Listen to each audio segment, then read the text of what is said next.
Rays have caught fire. A total team effort leading to a sweep of the rival Red Sox. And with only 4 games left to the break, Joe Maddon is going all in, trying to finish off strong. Tonight versus the Indians, the Rays keep their focus on another win.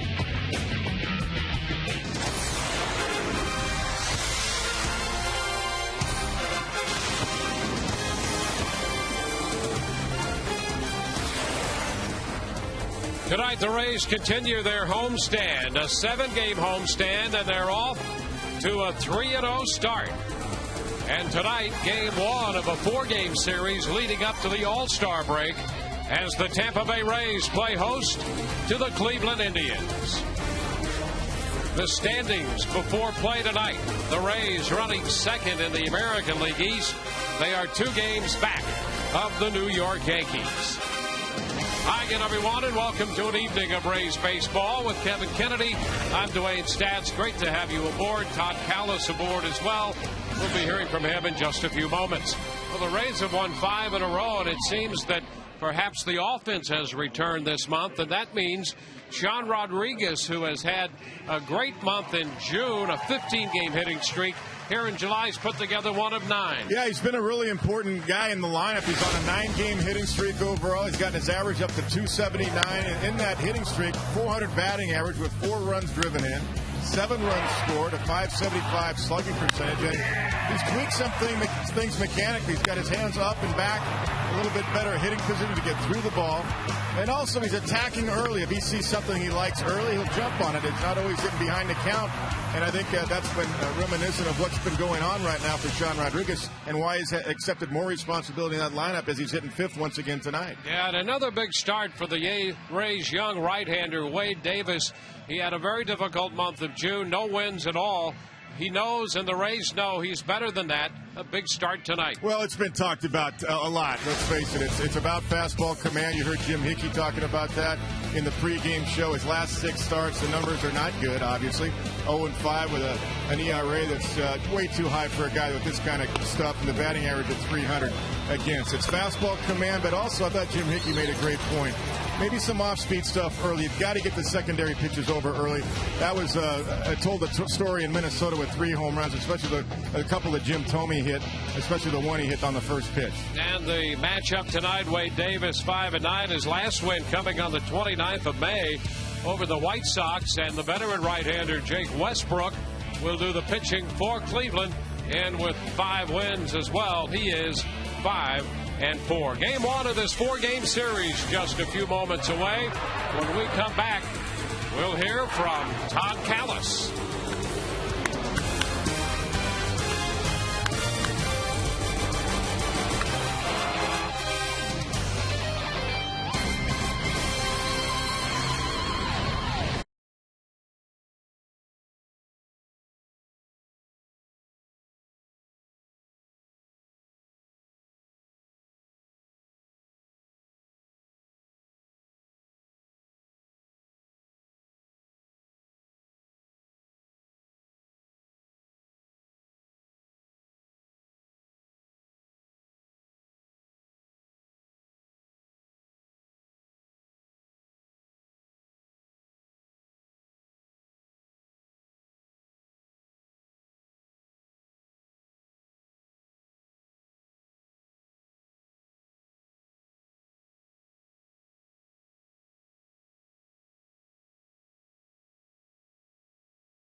Won 7 out of 8. They welcome in the Cleveland Indians for the final series leading up to the All-Star break.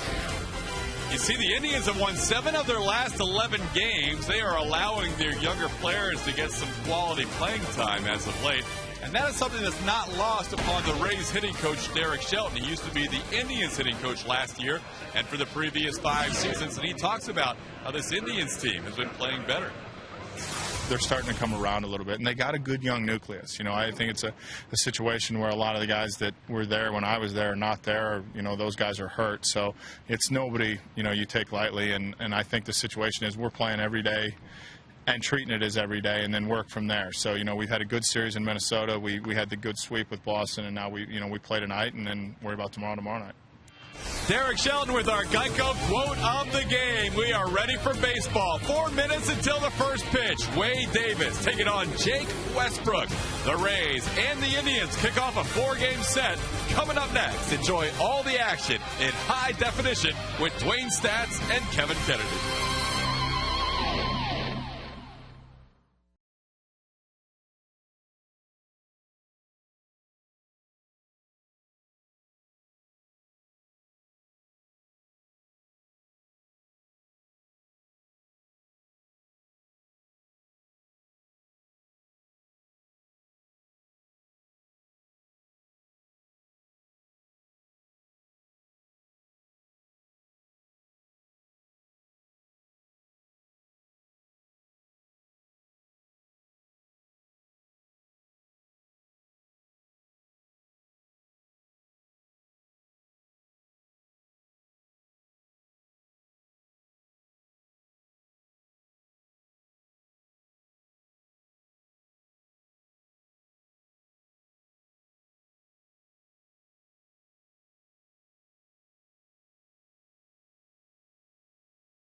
By Toyota, moving forward.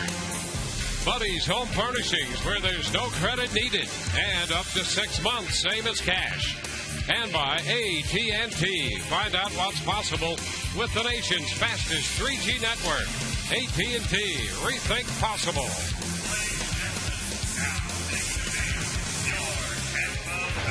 Welcome back to Tropicana Field. Tonight, the opening game of the series against the Cleveland Indians. Second time the Rays have seen the Cleveland Indians this year here at Tropicana Field, and the Rays are 2-0 against this team. Cleveland lineup on Michael Brantley leading off, followed by Jason Nix and Carlos Santana hitting third doing the catching. Travis Hafner's the DH. Austin Kearns in right field with Johnny Peralta at third. Trevor Crow's in left. Andy Marte is the first baseman. Jason Donald plays shortstop, and it's ninth. Wade Davis on the mound for the Rays tonight, coming in at 5-9 in 16 starts. ERA is pushing 5. 87 innings, 16 home runs given up in those 87 innings, 271 batting average against.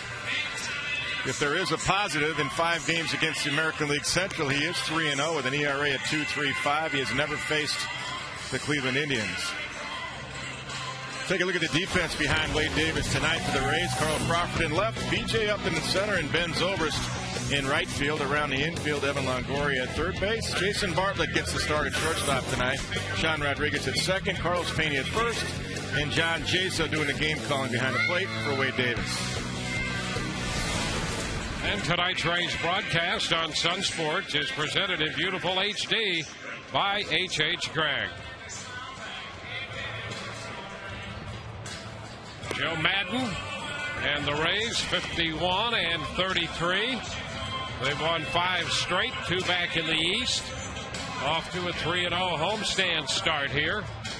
Madden tonight after his 360th victory as a skipper of the Rays. Manny Acta, the skipper in his first year managing the Indians in 33 and 51. Manny, after a stint with Washington, now the skipper here of Cleveland.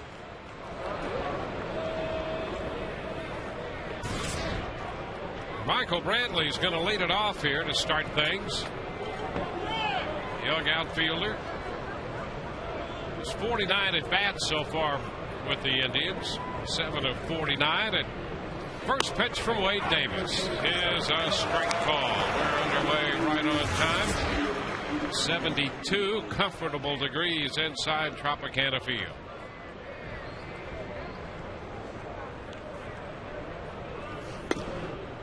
It's a little wide. It's 1-1. Mike DeMuro calling the balls and strikes, an 11-year veteran of Major League umpiring. His father Lou, an American League umpire, for about a 20-year run starting in the early 60s. Oops, there's a long shot deep to right field, and that ball is going to get out of here. A fastball, and Brantley turns it around, hits his first home run, and Cleveland takes a 1-0 lead. Well, 3 fastballs to start the game, and they go inside here. And look at this pitch. It's really not inside. It's up. Inner half. And that's a good hittable pitch right there. Anything up like that and not in enough will be driven out of the ballpark. Brantley has hit his first big league home run on a 1-1 pitch. He was in a handful of games last year with Cleveland without a home run. Jason Nix fouling one back, and so Brantley connects for the first time. He had 112 at bats last year in the big leagues with 4 extra base hits, 4 doubles. And in his 50th at bat this year, he hits 1 out. 2 strikes to count to Nix. His dad, Mickey, was a talented hitter, had some power. Right-handed hitter.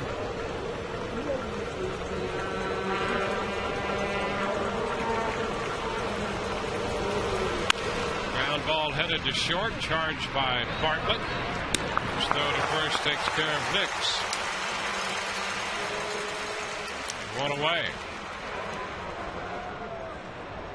Well, command of the fastball, as you mentioned early, Kevin, has been an issue with Wade Davis. He's had great velocity, but the command of that fastball, and at times it's been a little straighter, I think, than the Rays would like. Yeah, it definitely, those 3 fastballs to Brantley were definitely straight. He was trying to go inside, but it was pretty straight and up in the zone. And really, if you're going to go in hard, you got to get in off the plate. You're going in for a reason, not to get a strike in there. You're going in there to throw inside to pitch away. 1-0 the count to Santana, Carlos Santana. It's down. This is their big prospect right here, 284 in his 25 games in the big leagues. Yeah, he started the year at Columbus, their AAA affiliate, sitting 316 there with 13 homers and 51 runs batted in. He takes a big cut, and the count is 2-1. He's a switch hitter. There's a big load right there, that big leg tap, and a huge swing right there. Looking to also go deep, looking for home run number 6. Been in the big leagues just under a month now. He was 3-1. He was recalled on the 11th of June and hit a home run on the 12th of June. And he came from the Dodger organization. He was dealt from LA for Casey Blake. And he draws a walk. Santana goes to first. He's a switch hitting catcher with a good bat. And the Indians reject him for big things. Yes, they do. I had a chance to see him in spring training, and he swung the bat extremely well in the middle of March, and you knew it was not going to be long before he was up here in the big leagues. And the Cleveland Indians, as you heard Derek Shelton in his clip say, they're going young now. I talked to Manny Acta just 3 or 4 days ago, and he said, hey, we're just going with all the young guys now. We know where we're at in the standings. Travis Hafner is the DH tonight. He takes one down, 1-0. Well, you know the story on Hafner. He's the club's all-time leader in home runs and runs batted in as a designated hitter.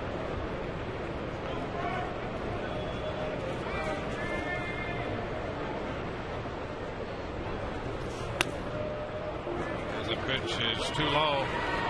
2-0. Well, it has to be at this point a challenge for Wade Davis. He knows he's had success. He's had success in the minor leagues. He's had success in his short big league career. But the last month has been a challenge, and those are difficult times to get through. Yeah, they are. You've got to command your off-speed stuff as well, not just the fastball. And there's one. He's gone in deep counts. Yeah, there's a good breaking ball right there. You've got to be able to do that in the big leagues. To power hitters like Travis Hafner, you've got to be able to throw your secondary pitches and breaking ball right there. And that's been part of the problem. And too many deep counts, quite frankly, pretty much all season long. 2-1 now to Hafner.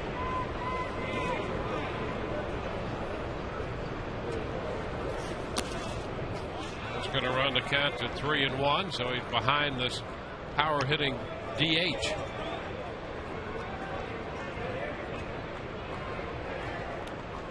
Davis, just 24 years old. It's his 17th start of the season, 23rd big league start overall.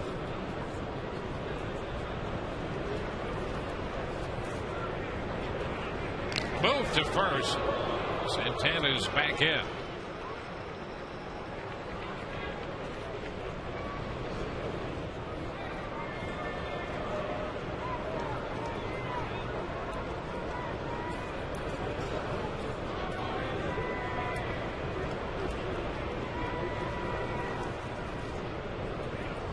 And another toss to first. Back in standing this time. Well, Santana is the reason that Victor Martinez was moved. They were able to move Victor and get a Justin Masterson right-handed pitcher from the Boston Red Sox because this guy was on the rise. And a ground ball foul. There's already some talk by the Indians of doing with Santana what they did with Victor Martinez, and that is let him catch and play some first base. That's right. Because they think Santana's going to be a big run producer. They want to keep his bat as fresh and in the lineup as much as possible. Yeah, he's hitting third in the big leagues already, and he's more than holding his own in 25 games. And you can see his approach. I mean, he hits with confidence. He's a hitter. He's going. The pitch is down for ball 4, so back-to-back walks to Santana and Hafner. Well, that's 40 walks on the season now for Wade Davis in 87 and now a third innings. And you combine that with 91 hits, and you can see he's averaging about 2 base runners an inning, and that's what he's got right now.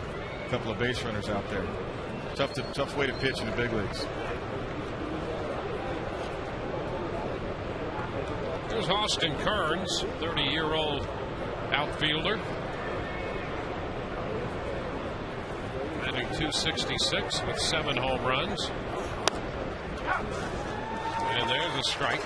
You mentioned Manny Acta saying the Indians are going with their young players, and what that means is a couple of these veteran players are prone to be moved. And that's right. Austin Kearns, a right-handed bat, could be one of them. You're looking at one. That's right. 0-2.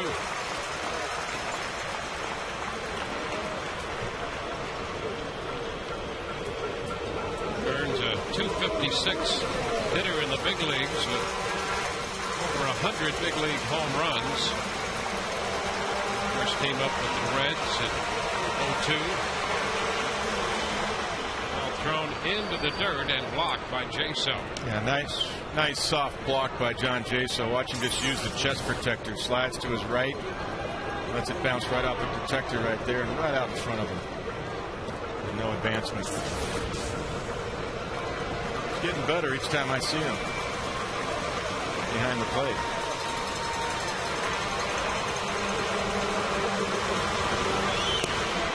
A little foul ball, just a little piece of it.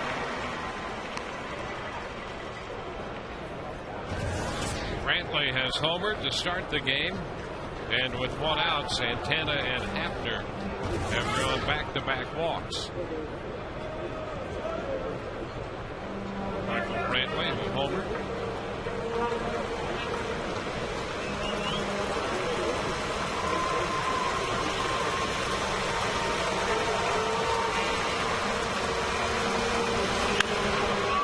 A high fly ball. With hang time, Zobrist into foul territory makes the catch. Santana tags and will go to third. It'll be first and third with 2 outs. Nice play by Ben, tracking that, not taking his eye off of that as he heads toward the bullpen area and the stands. He makes that play very well. You can see the concentration. Those are not easy plays because there's some as he takes one little peek after he catches the ball. I mean, he's got the dugout, the mound area and the stands creeping up on him. Nice play, and he gets it back in quickly as usual. That'll be Johnny Peralta, the third baseman for the Cleveland Ball Club. See his numbers, 248 with 5 home runs.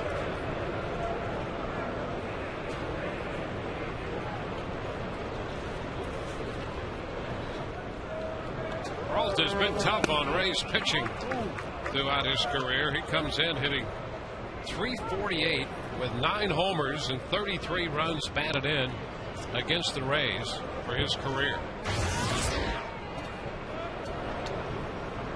It says it all right there. I mean, .348 in 49 games.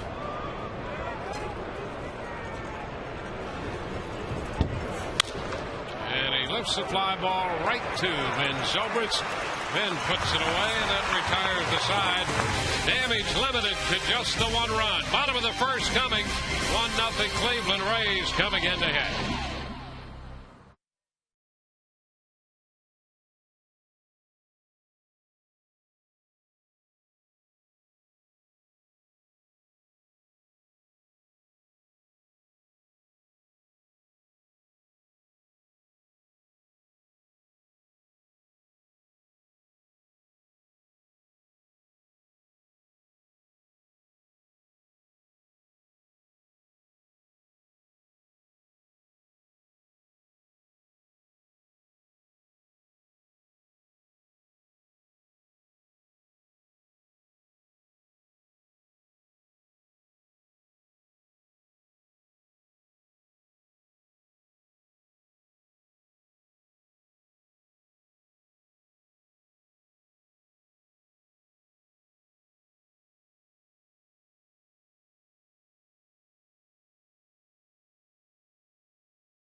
It's the longest running third base coach in the American League to this point. And he's finally consented to wear a mic.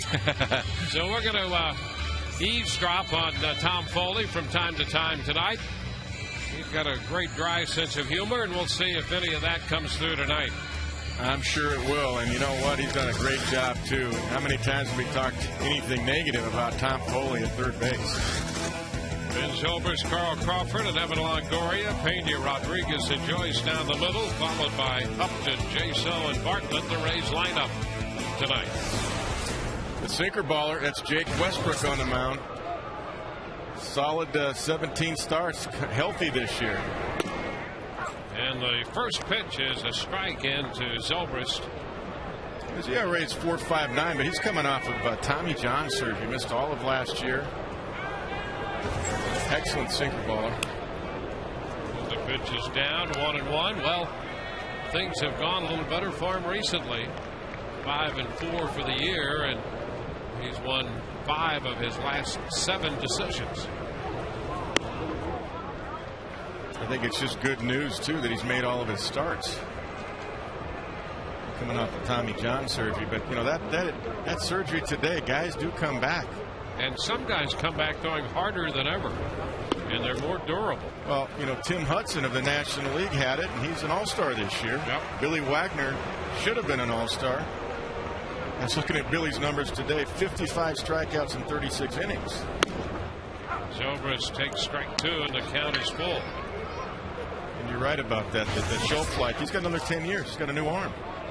That's what they'll tell you.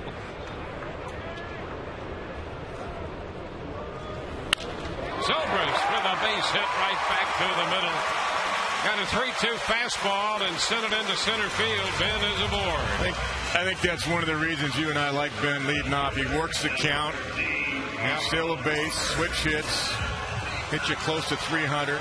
That's a good sinker, but that's a good piece of hit. Nice short swing by Ben Zobrist. Good two-seamer fading away, and he went right with it. Well, here's something to think about. At least the last 3 times he's been in that leadoff spot, he's worked the count full every time. And he went 3-2 here and got a base hit. That's ideal for a leadoff guy. Now Carl Crawford. He takes the pitch down. Carl 10th in the American League in hitting. And he has more hits in the month of July than anybody else in the major leagues with 13.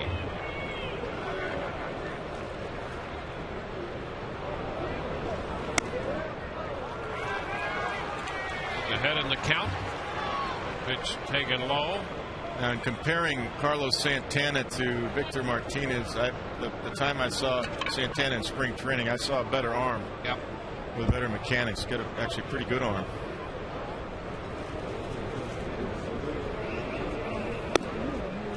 And a strike on the inner part. Since the 19th of June, Carl's hit .431. Leading all of Major League Baseball.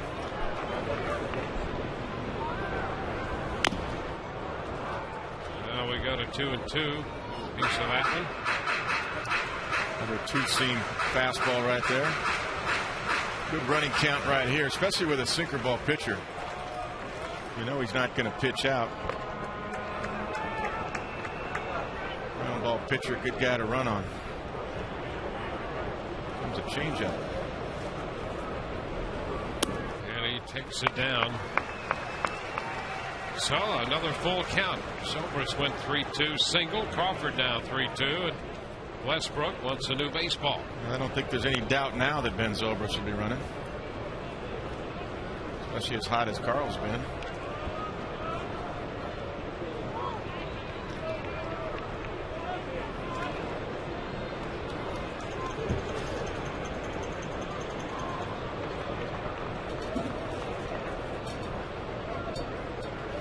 There he goes. 3-2 to drive.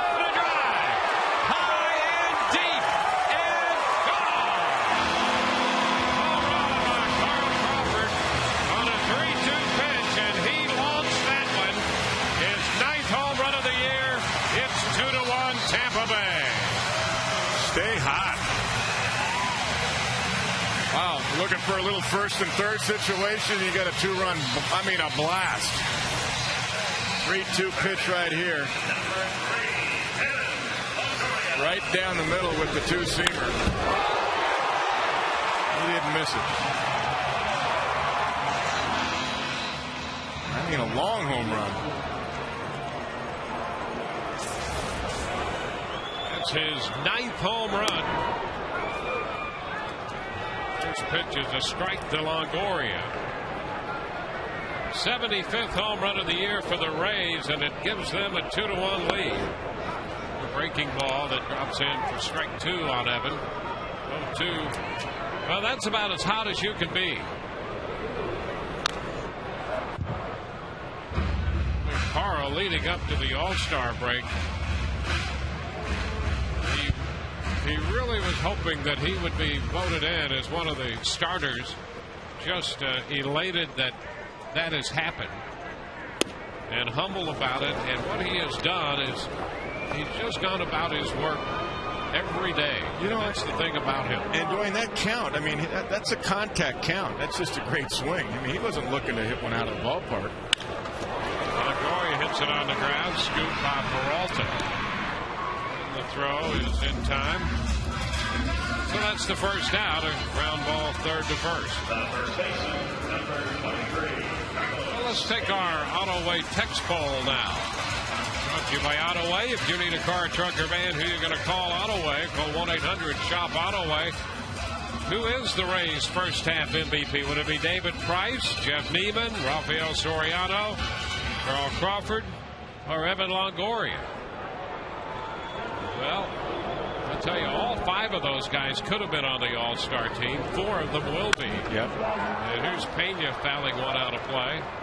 And David Price, we've talked about him being in line to start. And Joe Girardi today said he was a very serious possibility to start the game. Well, and I guarantee you, yesterday, because the Yankees were in Oakland, Joe Girardi was watching David Price pitch and very interested what the Rays and the Red Sox were doing. I know any manager would be, but when you got 2 teams right behind you, you're watching that game. Pena tried to check on the off-speed pitch. He went around. It's 1-2.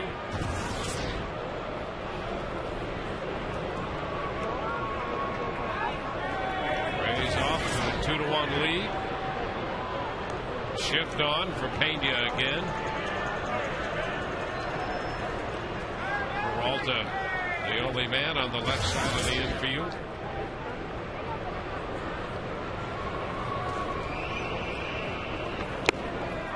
And a wave and a miss. So Pena is out number 2.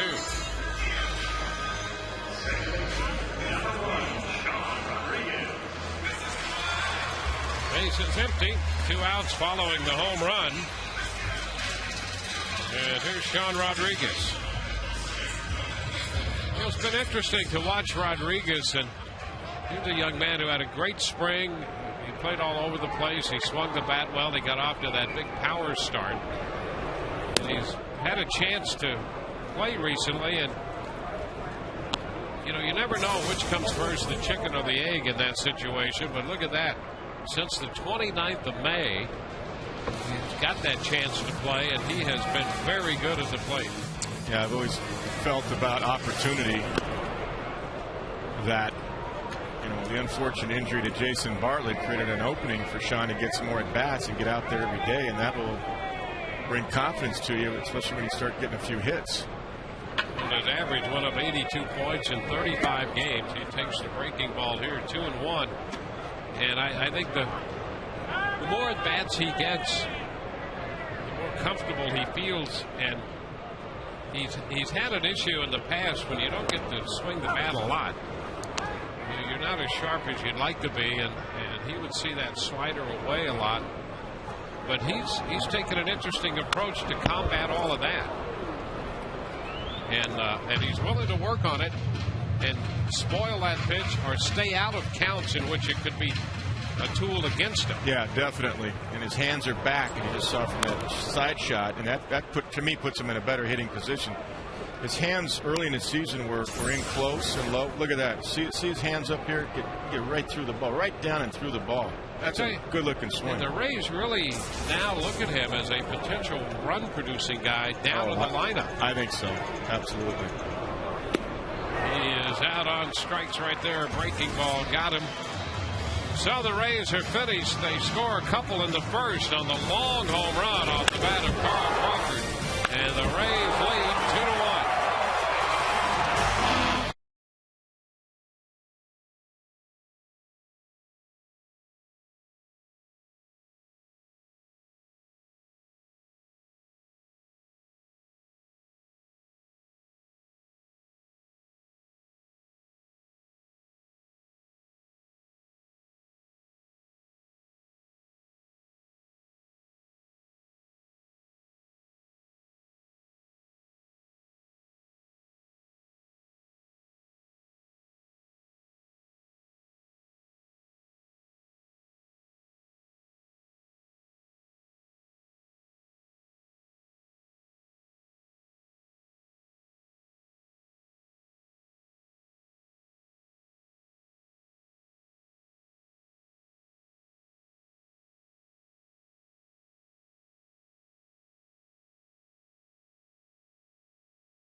Couple of home runs in this game, and as we go to the second, it's Trevor Crowe leading off, hitting left-handed against Wade Davis. Pitch biting, breaking ball down around his back foot. 1 ball, no strikes. Now Wade made 24 pitches in the first inning. Westbrook made 28. Fastball foul back, and that's something Wade has been attempting to work on. He's averaged just under 18 pitches an inning, and that's a few more than he would like. In fact, the only other pitcher in the American League anyway averaging more pitches than Wade would be Scott Kazmir. That was always an issue with Scott here. 2 balls and a strike. Trying to get deep into games and being prevented doing that by the high pitch count. 2-2. Trevor Crowe actually chasing a couple pitches here in this count. Well, that's true. I mean, look at the reason David Price has had success this year. He's pounding the zone. How about last night? 75% for strikes. Well, 1 out. 2-2. Stuff speaks for itself. Obviously, you're throwing 95 to 97. And with that great stuff, he had good command. That's the point. And, exactly. and that's where Wade Davis is attempting to get. And if he does, that would be a nice combo for the Rays. The lefty and the righty. Rodriguez takes care of the ground ball from Crowe. 1 away, and David Price right from the get-go last night came out firing. Yeah, corners. So you're looking at corners right there, side to side. That's outside corner. Last year, when he came up, at times he'd throw a lot of fastballs, but the reason he got hit at times is because they were down the middle. He didn't have the command that he has this year. Plus, he's thrown some curveballs and mixes in the sliders. But last night, he threw 90% fastballs because that's all he needed. The curveball from Davis. It stayed up a bit. 1-0. He wore himself out last night. Yes, he did. It's a great effort. He's still tired right now. Well, I think he wore the Red Sox out, is what he did. I'll tell you. He wore Beltre out. Long drive to left off a 2-0 pitch, and that ball is fair and gone. Marte hits his second home run of the year, and that ties the game. So a couple of solo home runs, this one coming on a 2-0 pitch.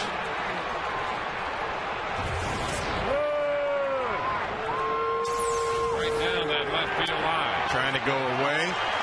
You can see location. He missed in and up and in, similar to the pitch to Brantley. Just in the wheelhouse. And that was just a nice fluid swing by Marte also, and look how far that thing went. But there's the command issue. Trying to go 2-0 away, and he missed by 12 inches. The pitch to Donald is high.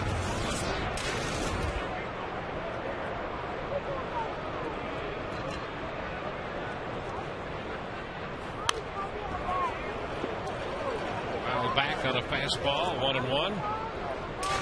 Just shows you how important command is in the big leagues, because Wade has probably above average major league stuff, but missing right there with the slider. You just got to command all your pitches, and if you don't, you get hurt. It's just the way it is in the big leagues. You can get away with that in the lower levels, not up here. It's fouled away. 2-2. One thing too, I haven't seen as many off-speed pitches, some change-ups once in a while. That's another pitch that can be a big equalizer. If the curve isn't working or the slider, at least if you got the change-up. He's down. And a full count as a result. If you got a four-seam type change-up, at least you get the hitter thinking, oh, here comes a fastball. And if you get the 10-mile-an-hour differential, you'll get a swing and a miss out of it. And there's a walk on a high fastball. So a couple of home runs and 3 walks, and all of that speaks to the command issue. Runner at first with 1 out. In tonight's game and all season long, Tires Plus donating $100 to the Pediatric Cancer Foundation for every Rays home run televised on Sun Sports and Fox Sports Florida. So the first $100 tonight, courtesy of Carl Crawford's home run in the bottom of the first. It's a 2-2 game as we play in the top half of inning 2. Michael Brantley, who homered in the first, hits again.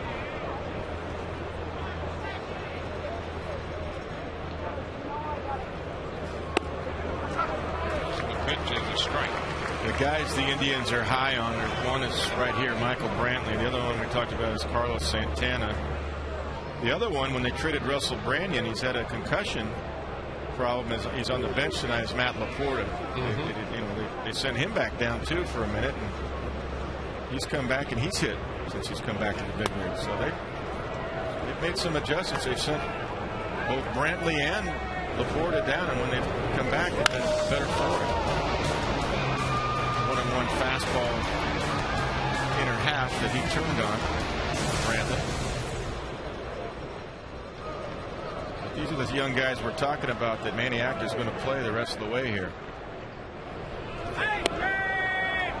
And there's ball 2-1. Well, the Indians had Russell Brantley and they had Mark Brazzolani. Yep. And now they've gone to the younger players, which makes a lot of sense for a club in their situation. They get a chance to gain some experience, and the Indians get an opportunity to do some evaluating.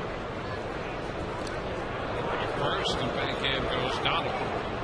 And that goes into where Maniac had said his club was. When I talked to him the other day, he just said, listen, we decided that we know where we're at. We got to be realists about it. We're not going to be up there with Detroit, Minnesota, and even Chicago. And we're trying to win, of course, many games, but we want to develop right now in the big leagues with these young guys. The count is 3-1 as Davis misses again. He's behind in the count, missed with the fastball there. Go Wade.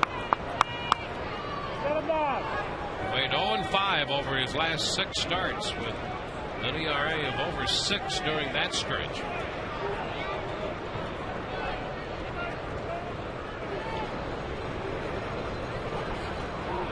And the low throw, it hits Donald in the back. And he's squirming, but now down on one knee. Let's take a look here.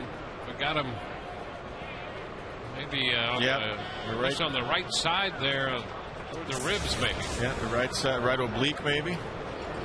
Knocked the wind out of him, whatever it was.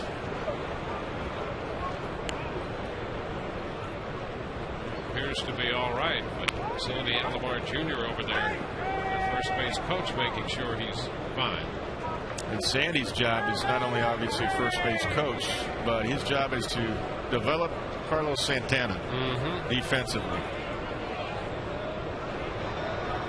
One of the reasons he was hired. Of course, he was a great former Indian too. Well, you would think that Sandy would be the perfect guy for that job. You know, his father played, coached, and Sandy had that long career as a catcher. So it's not surprising that they have him for that reason.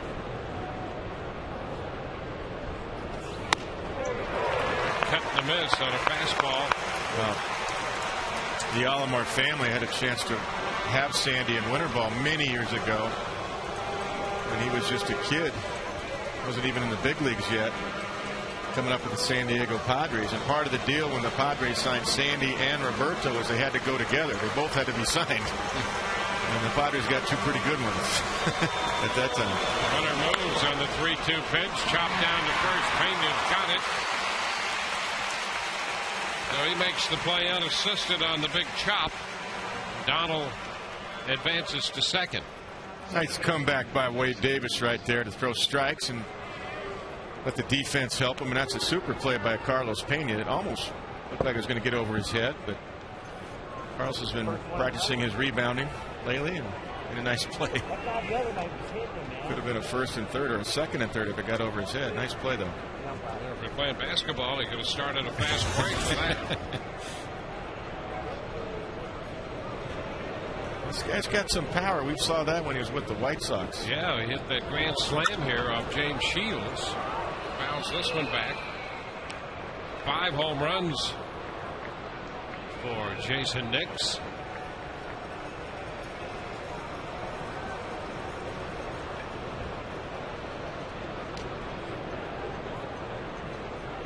Got him a couple of weeks ago. Signed him.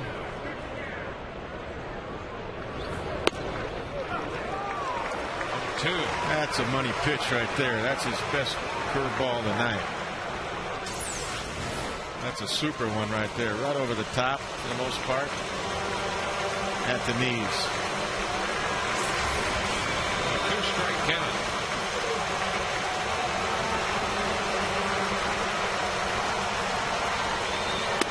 And he got him. Good slider right there. So 2 pretty good pitches by Davis to strike out Nix. We go to the bottom half of inning 2, tied at 2.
Matt Joyce is the DH for the Rays tonight as they face Jake Westbrook.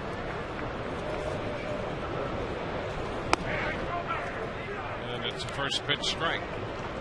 Joyce followed by Upton and then Jason.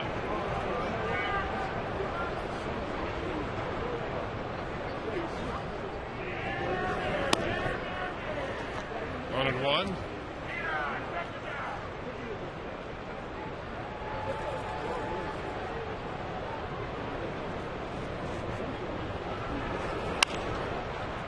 Bouncer foul.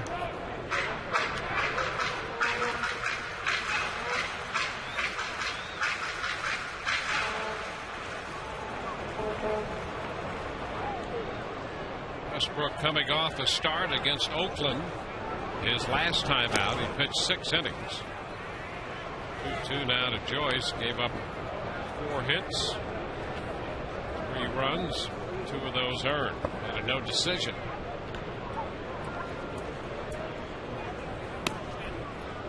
And a full count now to Joyce. A couple of off-speed pitches he's turning over right there. Sinker, slider, changeup so far tonight.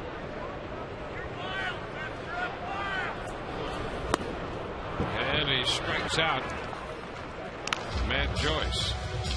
3rd consecutive strikeout. Sinker down out of the zone. 89 miles an hour. That's good movement right there. Bottom fell out. I'll tell you, that's a great pitch. That's the kind of pitch where you could throw nothing but that pitch almost all night. You know, he studied Greg Maddux. That was his favorite pitcher to follow. And then Charles Nagy was another one. And he just tries to do it and really not for strikeouts, just to have the guys put it in play on the ground. And when he's on, he'll average 2 ground balls an inning. Yeah, B.J. Upton. Ball, no strikes. Dwayne, I thought Westbrook in the playoffs in 07 against the Red Sox, he pitched better than Sabathia and Fausto Carmona. He was more effective than both of those guys in that series.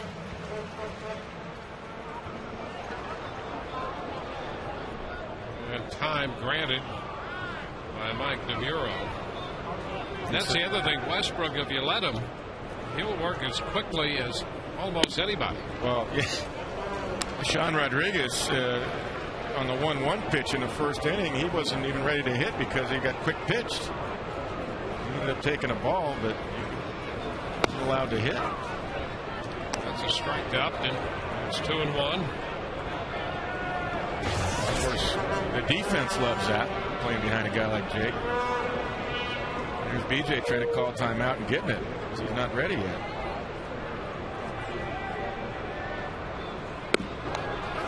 And Westbrook throws another strike. Just a little bend in that one.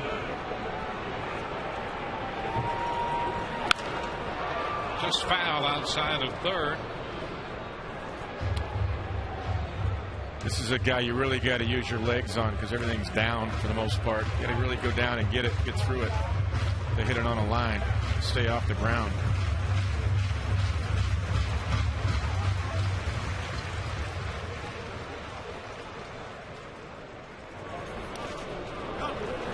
And another full count.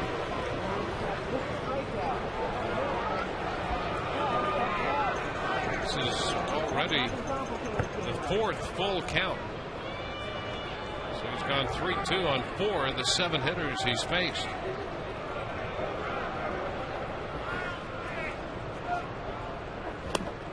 And Upton is out on strikes on a breaking ball. 2 up, 2 down. Another ball that drops out of the zone right there. See the bottom falling out of that one. BJ pulling off it.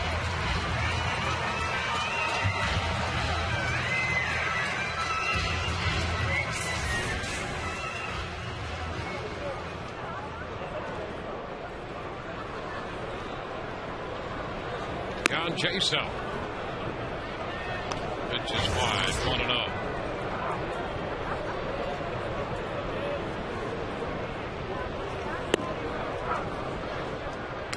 One.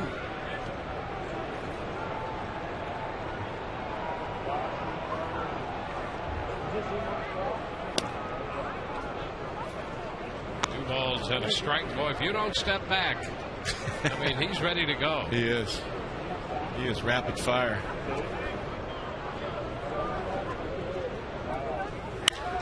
Jason lifts a fly ball. Short left. Crow started back. Now he comes in and makes the catch. 1, 2, 3 go the Rays, and we head into the third. 2-2 tie.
The Trop tonight. Reminder to join the Rays Wives in supporting our troops. Starting tomorrow, the 9th through Sunday, July 11th, it's the military drive. They'll be collecting prepackaged foods, games, and other items at gates 1 through 5. Gates 1 and 5, and it's through the second inning. Visit RaysBaseball.com/community for a full list of preferred items. Again, that starts tomorrow night and is a great cause. We invite you to stop by. Right now, Todd has more on that. Let's go to him. Hey, Dwayne, how you doing? Pretty good. We're going to talk with Allison Shelton here in just a second here as Wade Davis will make the delivery to Carlos Santana. We have a wives, Rays Players Wives military drive coming up this weekend. We have Allison Shelton, the wife of Derek Shelton, with us right now. Tell us what's going on. Well, this Friday, the 9th through Sunday, the 11th, the Rays Wives will be holding a military drive, and it's for all friends and family that are overseas. And we're going to be sending a care package over there, like of games, like cards, dice, whatever games you can think of, board games, food, like non-perishables, soups, beef jerky, candy, all kinds of good stuff like that. And then if people wanted to directly go to somebody, too, they can let us know. Yes, we'll be at gates 1 and 5 till the second inning, and if you were interested in sending one to your friend or family, all you have to do is give us your contact information, and we'll send one. So Friday, Saturday, Sunday, this weekend leading up to the All-Star break, guys, the Rays Wives are going to be located at gates 1 and 5 until the second inning. So great cause. And Allison, thank you for, I know you guys do a lot of work around the area. Thank you for you know, the fashion shows that you guys do and everything else. You guys stay very involved. Yes, thank you very much. We enjoy doing it. So, guys, great cause. Military drive this weekend, and all the wives will be around the stadium, gates 1 and 5. Back to you. Yeah, you're right. We can't do enough for those guys and gals in the military. So we're happy to support the Rays Wives in their effort to do that. 3-2 pitch. Santana pops it up. Foul ball, and that's Sean Rodriguez taking care of it. The Rays had shifted their defense for him, and Rodriguez got over there easily, as it turns out. How about that? 25 games in the big leagues, you got a shift on you already. Yeah, You've earned the right to have a shift. He chased a pitch up. He's upset at himself. Good pitch for Wade Davis. Got in on it. Now here's Hafner. He walked his first time. Pitch is up and away. 1 ball, no strikes. Home runs have accounted for all the runs. Solo homers by Brantley and Marte for Cleveland, and Carl Crawford hit a 2-run homer in the first for the Rays. 1 ball, 1 strike. Pretty good curveball right there. Wade's throwing 3 or 4 pretty good overhand curveballs tonight.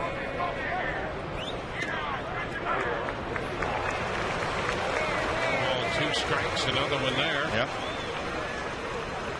Really important for him. It's going to make his fastball in this type of count so much better. Now see, now's a count you can go in 1 and 2. Now you got him 1 and 2. Now you go up and in at his hands if you want to.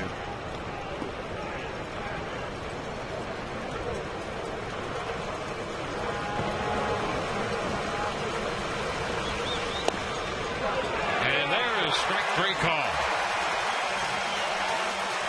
Slider. Second strikeout for Davis, and he did. He got a little movement. Yep. A little slide on that pitch. Yeah, John Jaso sets up on the back door, and it comes across the outside corner, and got plenty of the plate. And right at the knees, too close to take. Good pitch. 2 outs, and now Austin Kearns. It's inside. 1 ball, no strikes.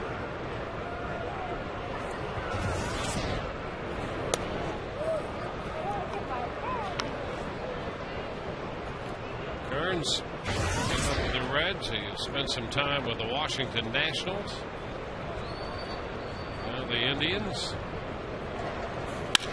Ground ball to short. Gloved by Bartlett. The throw in time. It's a 1-2-3 inning. We go to the bottom of the 3rd, and we are tied 2-2.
Wife says I have to do.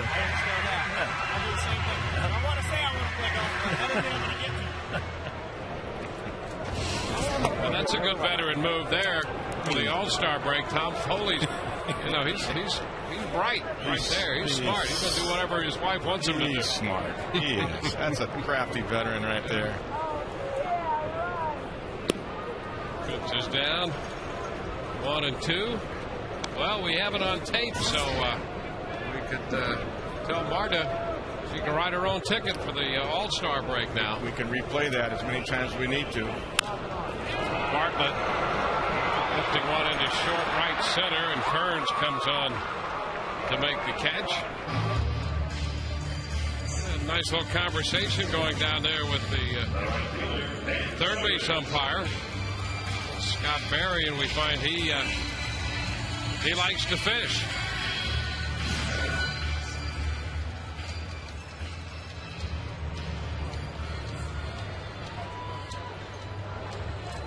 Tom's looking for some action down there. Get some base runners. Yeah, so far he just wave around. Yeah. Zobrist scoring on Crawford's home run. The strike to bid. That's 7 in a row for Jake Westbrook. Until now, up the right field line. Extra bases for Zobrist. Kearns will play the carom, and Ben stops at second with a double. A single and a double for Zobrist tonight, 2 for 2. I think Ben wants to lead off. He's doing a great job. It's a little slider up, turns on it. He's not taking that pitch. That's your checkers double the game right there in the right field corner. There's a base runner for Tom. A wave in. So the 2-base hit, and the Rays have Zobrist in scoring position for Carl Crawford. Pitch is down. Our M. Scott replay. Carl Crawford's home run, 438 feet on this shot. That was a blast. 3-2 non-sinker. That was a good one. 1-1 to count.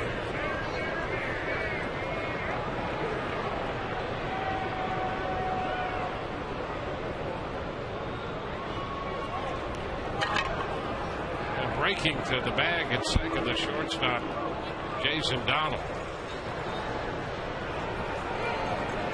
We saw Jason come up when Asdrubal Cabrera got hurt, broke his leg right here at the drop. Jason came up, got a hit in his first at bat, I believe, first game. 2 strikes. And the Indians have had a couple of serious injuries. Cabrera being one of them, and he's factored in there to be a very big part of their future. Good player, good shortstop, pretty good hitter. Shin-Soo Choo out with the thumb issue right now. They're trying to avoid surgery. 2-2 the count. They at first thought that the ligaments were torn in there, and they said they examined his thumb, and they looked at the other one. They both looked the same. As well, they have to have surgery on both thumbs, I guess. 2-2. It's fouled away to this point. They've splinted it, and they've avoided surgery. They're hopeful that they can do that. He's a good player, too. Chu is probably, until some of these young guys now, are their best all-around player. Guys like Carlos Santana could turn out to be a premier hitter in the big leagues, but Chu was the best all-around player they had. Carl looks at this one, down and away, off speed, and so a full count.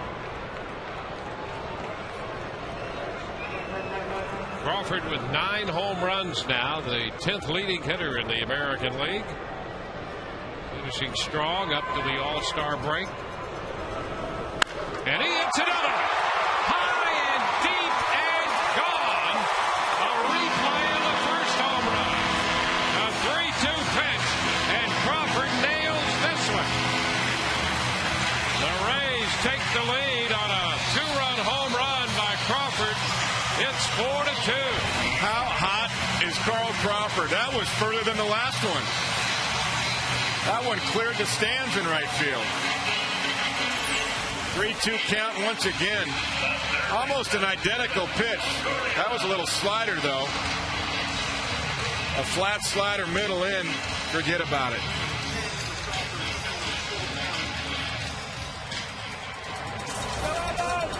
Yeah, that first one was 438 feet, and this one longer than that one.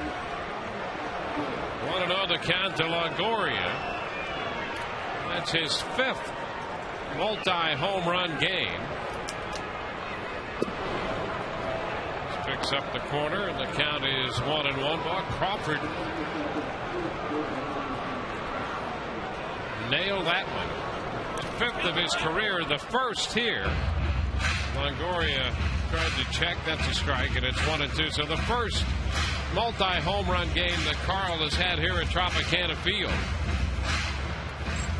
Talk about locked in. Wow. And he laid off some tough sinkers and balls darting out of the zone to get to the count full. 2-2. And you know, that's one of the, over the past 2 or 3 years, that's one of the great areas of improvement for Carl Crawford, especially pitches down and away to him with 2 strikes. He will take or fight those pitches, foul them off, and keep the at bat alive. And in this case, he took an off-speed pitch down and away for a ball and extended the at bat. Right, because Jake was throwing some change-ups. He was turning over. He was flipping up a curve, sliders. 3-2, and it's rolled short. Down and up with it, and the throw to first in time. So Longoria is the second out of the inning. Home runs continue to account for all the runs. Crawford with 2 two-run home runs tonight.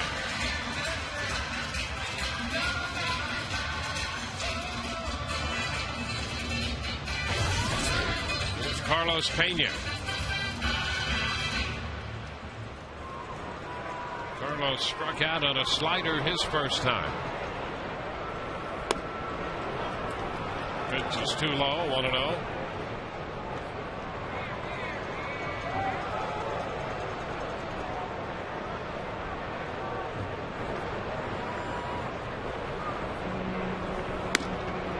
One ball, one strike.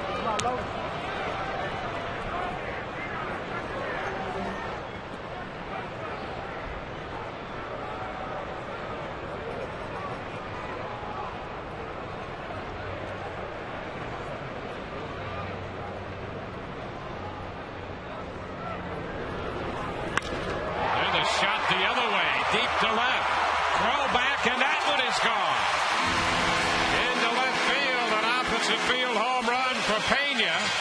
That's number 17 for Carlos. The Rays have hit 3 home runs now, and they lead 5-2. That was a pretty swing by Carlos Pena, going right with the ball and level. Hit it with backspin. They're trying to go inside. He missed. He missed outside. He missed by a good 15 inches. And Carlos didn't pull off, but he just stayed on it and hits a bullet in the left field seats. Pena's first home run of the month, number 16, was also a home run to left. That was in the San Diego series here on the 24th of June. Sean Rodriguez takes a strike.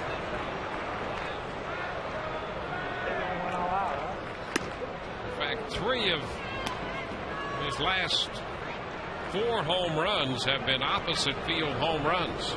That's when he started swinging better too, is when he started using the field like that, staying on the ball better.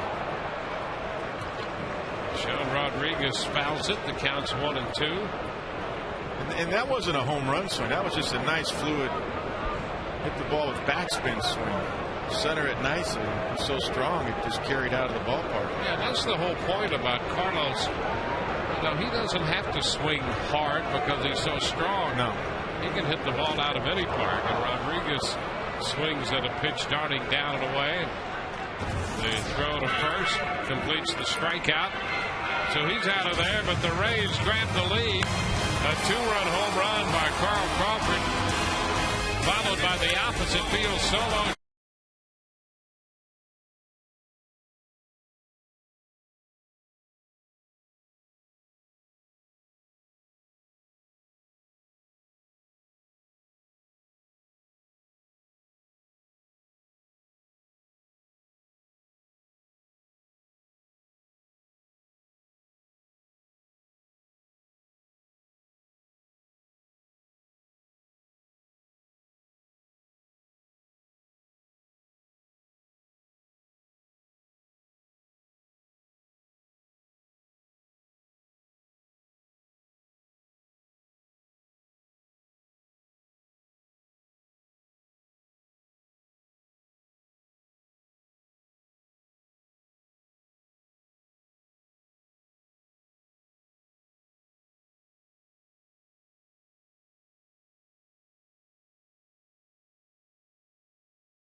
Has driven in 4 of the 5 runs. Carlos Pena, the other one, with his 17th homer.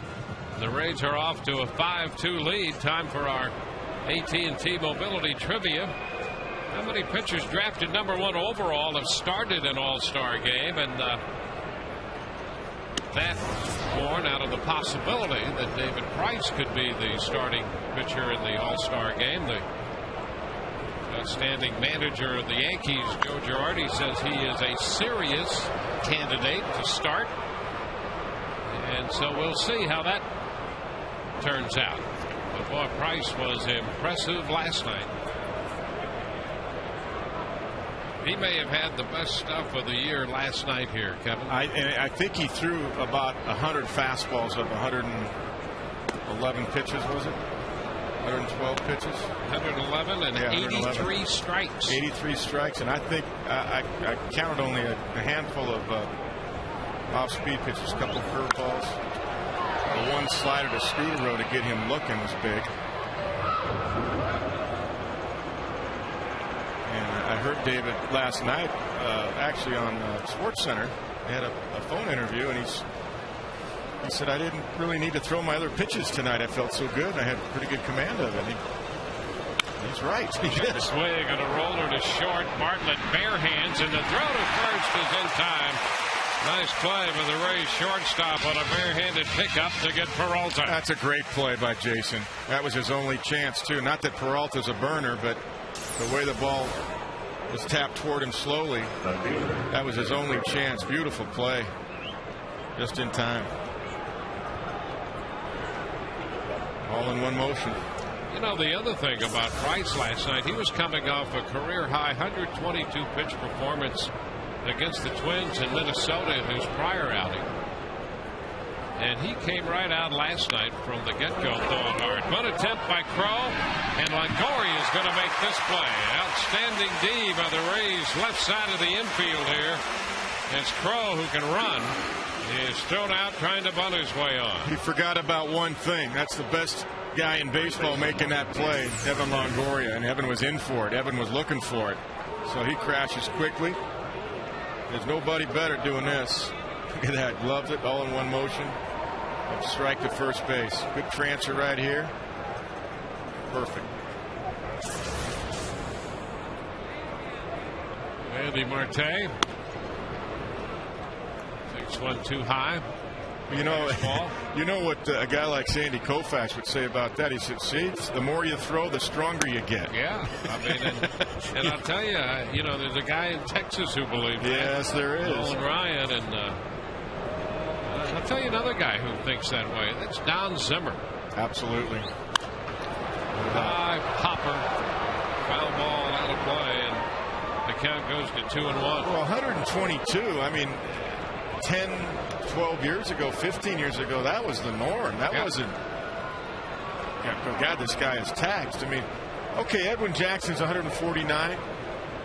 I got to tell you, when I had Roger Clemens, he threw in the 140s all the time. Yeah, there's Don Zimmer. We'd love to get in conversations with him about his time in the game and what he's seen and what he sees now. Well, and the other thing about that is, too, Nolan Ryan has said this to you and I both, and Koufax, that power pitchers are going to throw more pitches. 4 outside, a 2-out walk. Simple fact is they're not going to have too many one-pitch outs because they're strikeout guys. And David had his great fastball last night.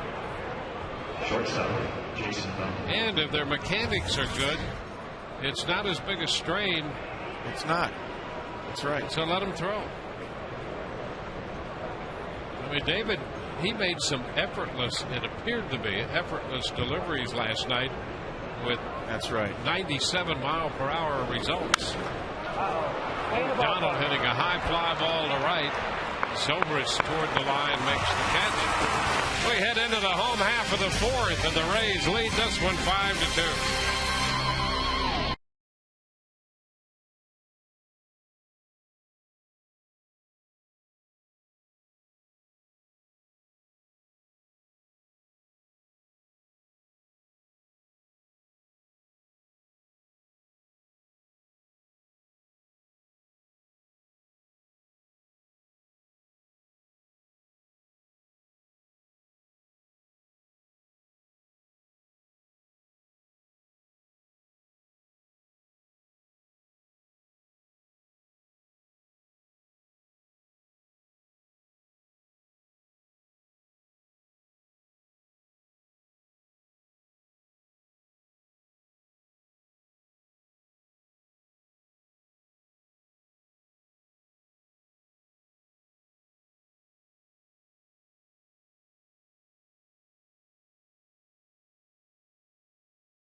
2007 draft.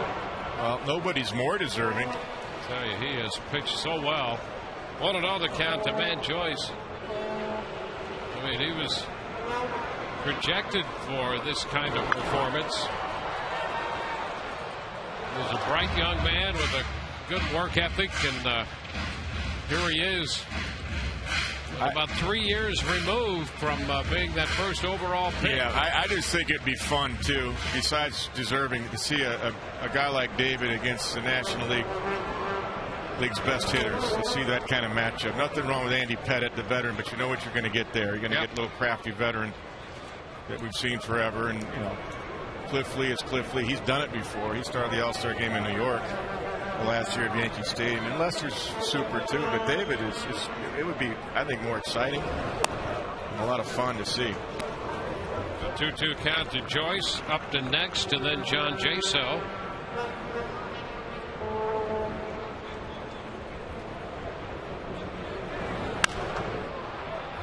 Foul back. It's kind of like when Pedro, and I'm not trying to compare Pedro and David Price yet, because Pedro had the great changeup too, but when Pedro was throwing 97, 98 in that game in Boston when he started, that was fun to see and be there and watch that.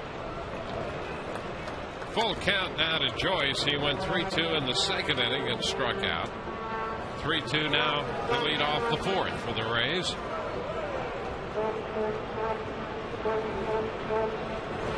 And he hits a shot back into deep center field.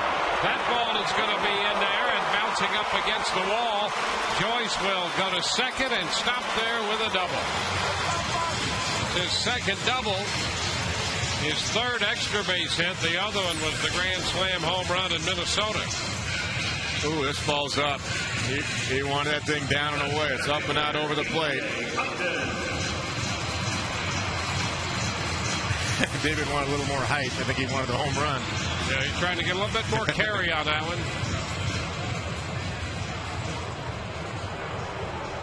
So the Rays have the leadoff man aboard here in the bottom of the fourth on a two-base hit. The Rays now with 6 hits in this game, and 5 have been for extra bases. 1-0 the count to Upton. Upton struck out swinging on a breaking ball his first time. Westbrook's got that pitch count up for him up to 79.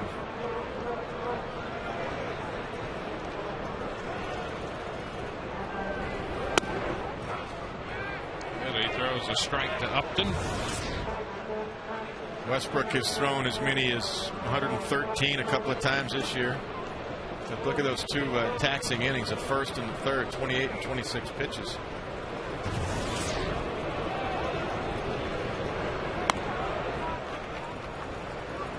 Two balls and a strike.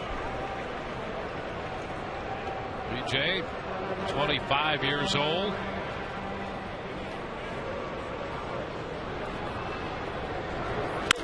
And he lines one off the glove of Peralta into left. That's a base hit.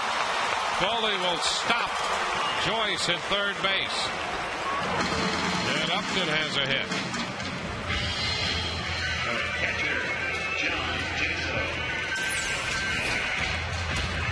Side shot of BJ getting through this ball. Another ball that's just up and out over the plate. Peralta was not rebounding with Carlos Pena when they were doing those drills. He did not get up high enough for that one. So it's first and third with John Jaso stepping in. Jaso hit a fly ball into left. His first time caught by Crow. It's a little tap foul up the first base side. 1 strike to count.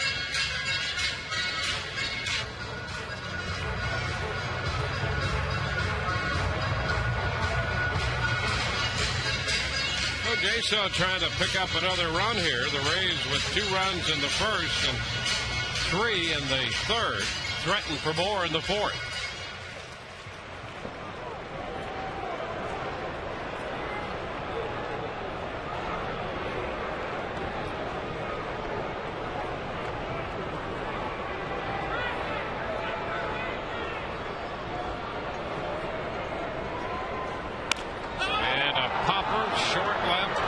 tunneled out from shortstop, and he makes the catch.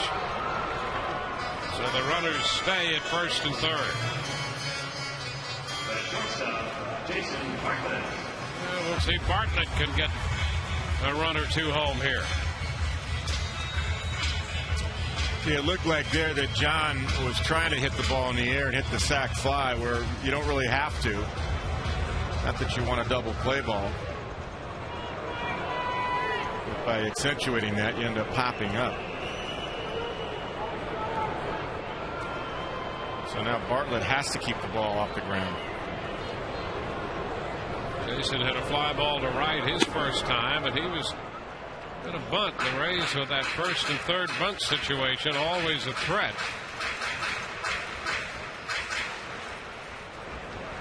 That was signed here by Tom Foley.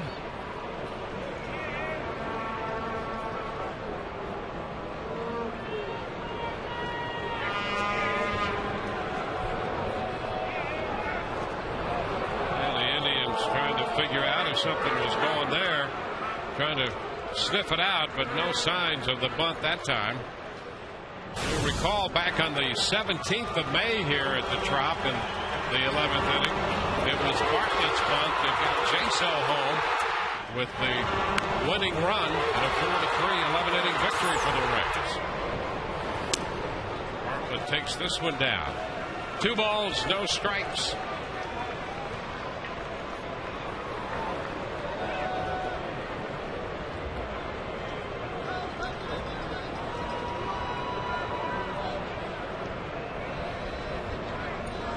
A 2-0 count. There goes Upton, and the pitch is bunted and bunted foul. The count will go to 2-1. The Rays continue to implement the bunt, the small ball type of baseball more and more. Well, BJ was just running straight steal on his own. I don't know if on that particular count, if that was just Jason doing it on his own there, trying to push the ball to first. It's 2-1 now.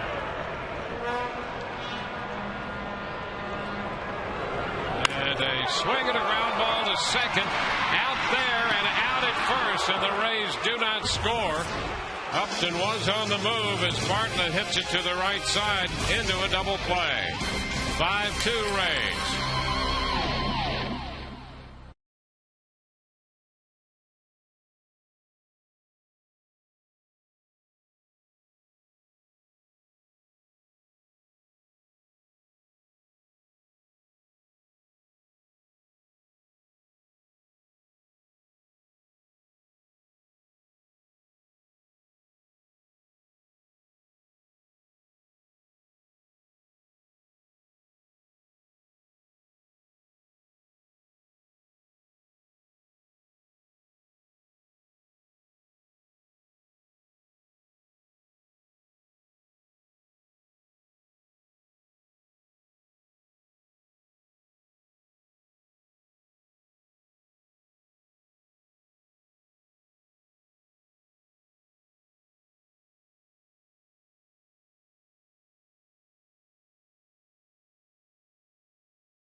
Fifth inning. Just a reminder now to be on the lookout for the Miller Lite Taste Greatness moment coming up later in the game tonight.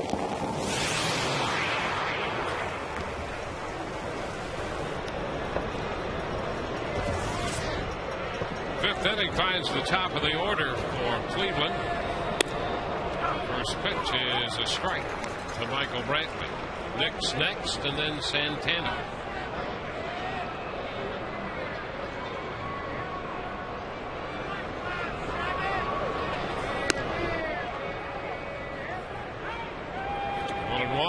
You know, that last double play, I know it sounds like I'm harping on it, but that's why I always talk about the first guy's got to get the job done. Even if you ran into a double play, because at least you've got the run. Because now the next guy has to keep it off the ground. Puts more pressure on the next guy, especially off the sinker ball. So the Rays had that first and third nobody out situation and get nothing. They maintain the 3-run lead. They've out-hit Cleveland 7-2. Both Cleveland hits home runs tonight. The foul loop down the left side. That's going to be out of play. Michael Brantley led off the game when he hit a 1-1 fastball out. His first big league home run. Marte hit one down the left field line in the second inning. Carl Crawford's hit a pair of 2-run home runs for the Rays. Carlos Pena has hit one out for the Rays tonight as well. Strike 3 call over the outside edge. A fastball, and that's strikeout number 3. Out number 1 here in the 5th. And let's check with Todd Callis. Tony, you were mentioning the possibilities earlier about David Price starting for the American League in the All-Star game. Let's look at some of the league candidates that Joe Girardi has to choose from. He also mentioned Phil Hughes in addition to these 4. And a very interesting conference call earlier today that you referenced. You see the lefty's numbers. He said it's not going to be based on whether it's a young pitcher or an older pitcher. It's strictly going to be based on numbers, as Jason Nix sends one up in the air to right field, and that should be an easy play for Ben Zobrist for the second out. So Rays fans normally don't have any problem rooting against the New York Yankees, but especially tonight, Andy Pettitte is starting in Seattle after our game is over. So a big reason to be a Seattle Mariners fan tonight. Maybe put some numbers on Andy Pettitte's ledger and give David Price a better chance to start next Tuesday. Guys, back to you. Yeah, well, that'll give us something to do after this game. More baseball. That's right. To zero in on that game and see how the Yankees and the Mariners fare, and how the Mariners fare against Andy Pettitte. 2 outs here in the 5th. Carlos Santana 1-0 the count. Speaking of more baseball, the Rays and the Indians square off tomorrow night here again. It'll be James Shields against Fausto Carmona. Matt Garza pitches Saturday, and Jeff Neiman will pitch Sunday afternoon here. Well, the Mariners went into New York, didn't they? I think they won 2 out of 3, didn't they? In New York. Big cut by Santana, 2-1. Last road trip, I believe they did.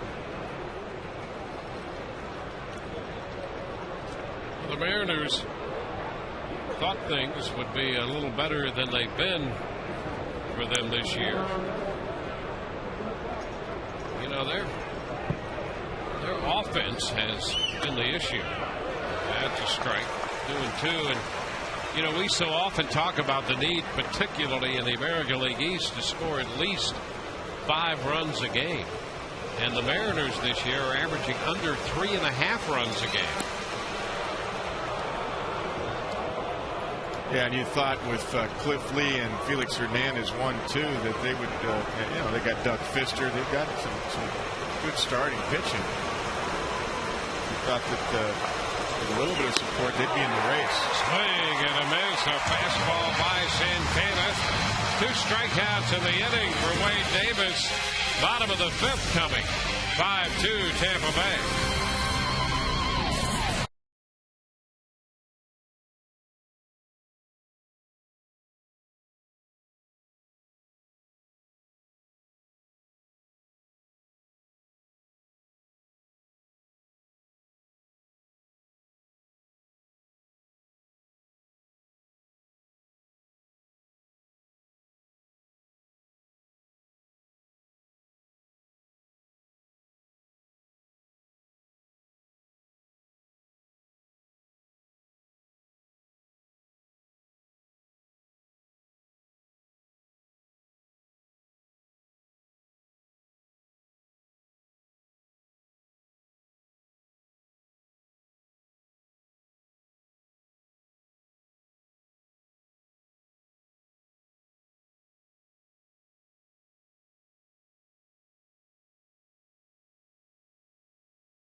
All-Star break. Just as we look forward to the upcoming schedule, you too can look forward with Just for Men hair color. And James Shields will pitch tomorrow night here in Tropicana Field. And Zobrist leads it off, goes for the first pitch this time and chops it to second. And so that's the first out here in the bottom of the fifth, with the Rays leading 5-2. And you know, LeBron James supposed to announce where he's going to sign and play.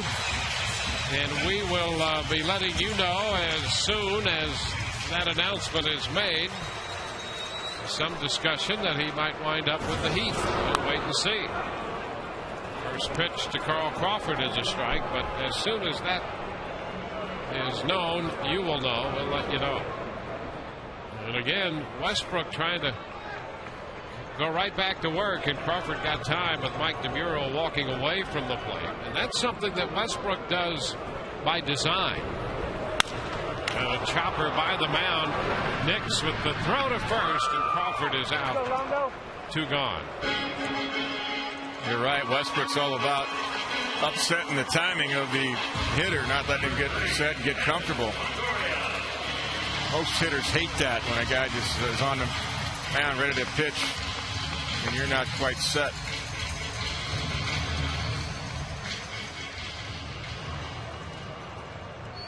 Two outs. Base is empty for Evan Longoria. And the pitch is down. The inning got away from us, Kevin, before we could respond on that Yankee Seattle series. But you're right. The Mariners did win 2 from the Yankees, Lee and Hernandez. Of course, for those two guys, you know, that shouldn't be that uncommon. No, you're right. Sometimes they get a couple of runs. It doesn't have to be 3.5, but a couple maybe. Especially in Seattle. Tougher hitters ballpark than Yankee Stadium. You know, Russ Brannion's already hit a few home runs there. That's helped them a little bit. Leaving the Indians, of course. Give Laporta a chance to play today. Chopper off the middle and through into center. And there's a base hit for Longoria. 2-out base hit. Evan has his first hit of the night. The only reason Laporta's not playing, he has a concussion right now. Man, he had a little accident at first base. I saw that play, by the way. It was on a throw. And the base runner, I forget who it was, he hit him with an elbow on the head. So Matt Laporta and Manny Acta being careful with Matt Laporta, but he's been swinging a bat since he came back up from the minor leagues again. It's Carlos Pena. That pitch moving down and away off speed, had him a little out in front. Yeah, good change up right there. 78 miles an hour.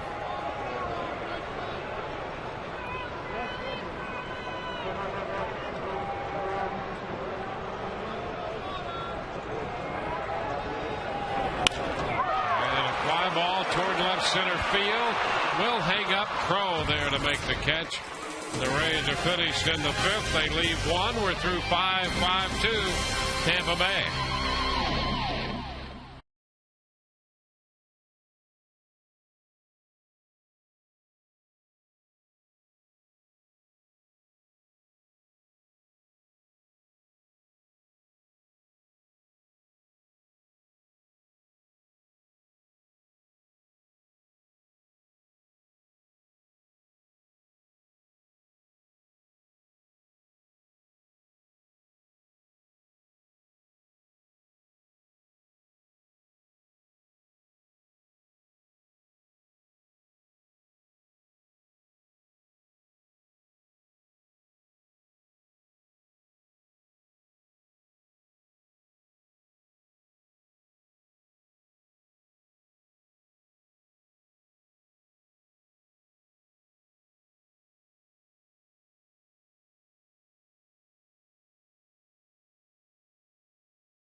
be disseminated without the express written consent of the Tampa Bay Rays.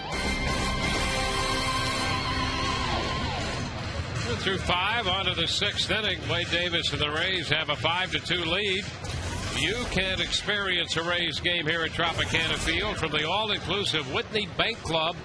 It has extraordinary seating, luxurious lounge and dining areas. The Whitney Bank Club features upscale full menu buffets and inclusive drink options.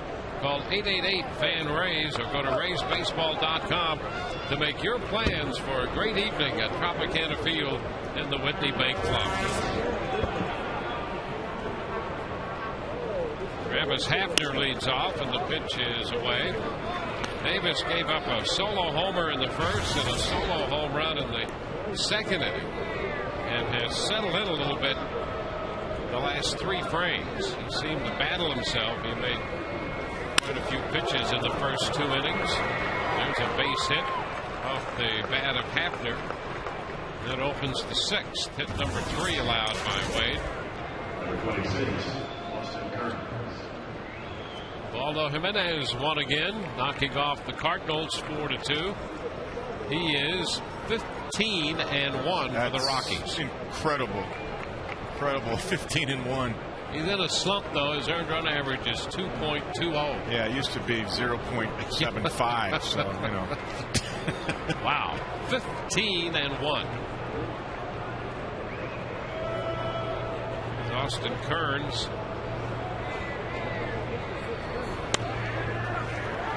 That's a strike. You know, I read where Charlie Manuel's having a tough time deciding who to start. And I guess part of that is what? His own guy, Roy Halladay, right? Yeah, and you know, the other thing, I mean, we talked about how good, and we know how great Price has been for the Rays here with 12 wins, but, you know, Wainwright has 12 victories for St. Louis. Well, and Josh Johnson last night shut the Dodgers out. I believe his ERA is under 2. It's 1.7, isn't it? Around 1.8 or so. It's 1.7 now. Yeah. 1.70 after that move. And we saw him over in North Miami, and he is very good. He went 8 strong last night in Los Angeles. Shut them down. Shut them down. A little bit wide with that pitch. A fastball. 2-1. I think the managers have problems as you look at the pitch count. 90 for Wade. Is that they want to be loyal to their own guys, and that's all fine and good in selecting them. I get that if 2 guys are very close, but you got to honor the guy that really has had the best first half for me. Big cut to miss by Kearns. It's 2-2 in Colorado for sure, because half your starts are there for Jimenez. To me, it's got to be Jimenez. Yep. And who goes 15-1 in the first half? Denny McLean or Bob Gibson? Maybe? Yeah, I mean, that's about it. The 60s?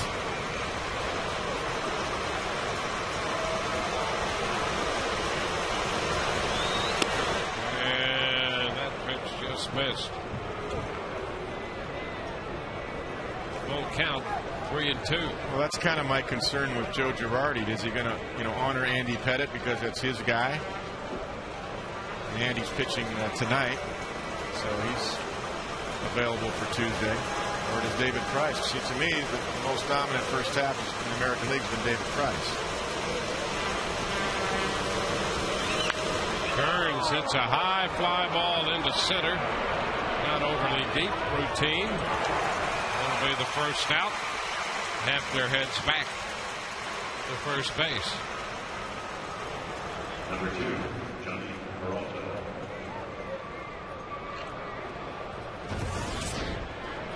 Brings up the third baseman, Johnny Peralta.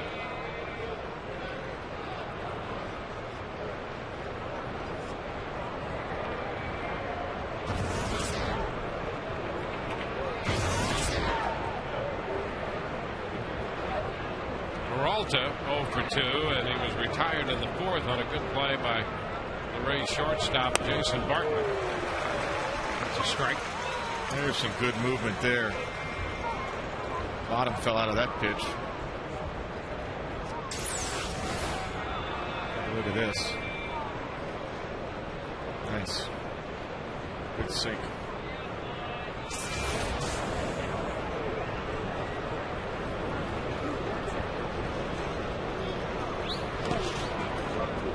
Blocked by Jaso. And it's 1-1.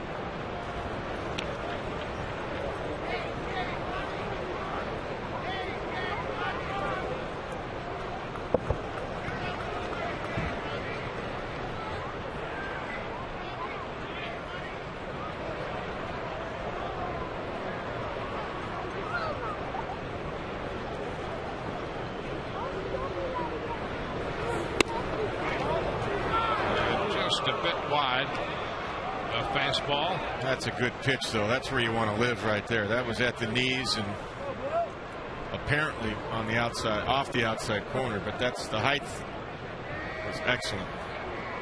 Didn't miss by much.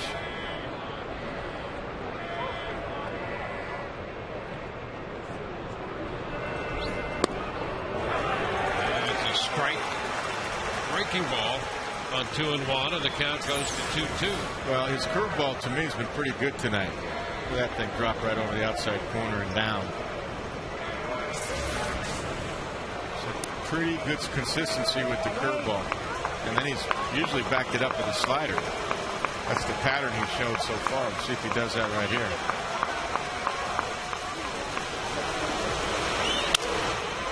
And a little popper, shallow center. Rodriguez out there from second base to make that play. Nice little play for out number 2. Yeah, that's exactly what Wade did. Curveball for a strike, followed by a slider for a strike. The only thing is you don't want to get in too many patterns. He's done that 4 times tonight.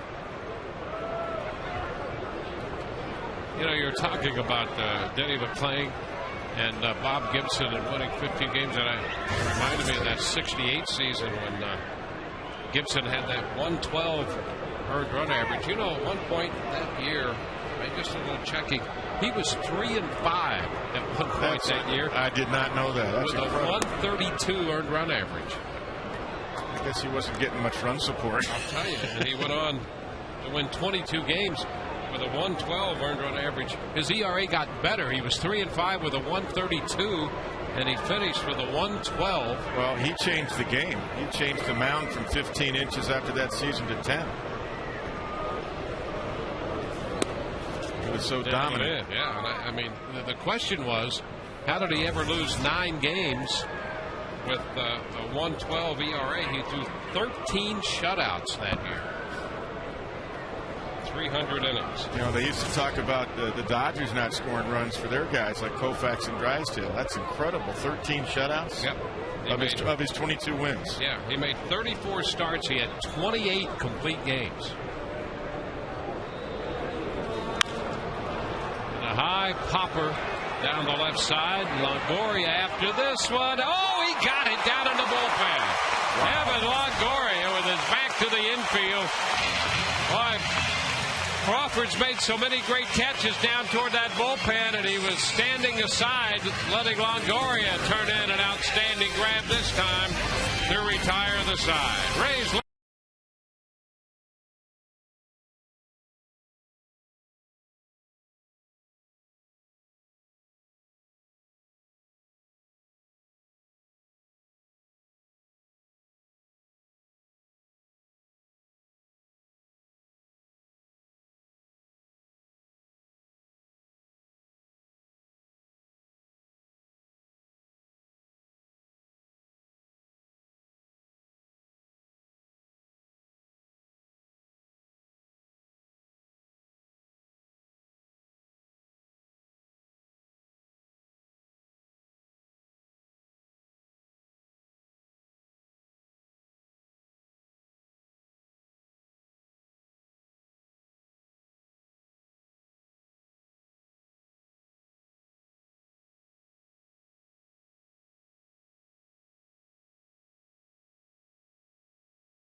bottom half of the 6th inning. First pitch to Sean Rodriguez drops in there for a strike.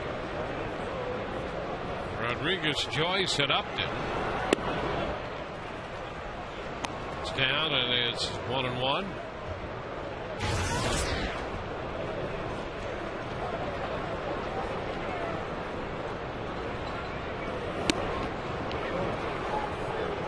Rodriguez 0 for 2, a couple of strikeouts, and he's behind in the count right now. Yeah, sliders and curveballs for strikeouts. There's a changeup. 2 balls, 2 strikes.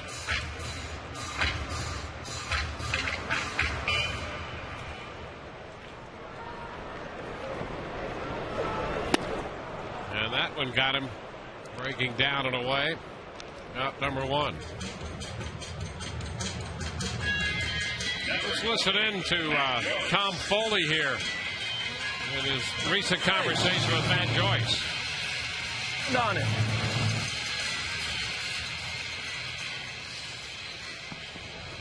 Short and sweet.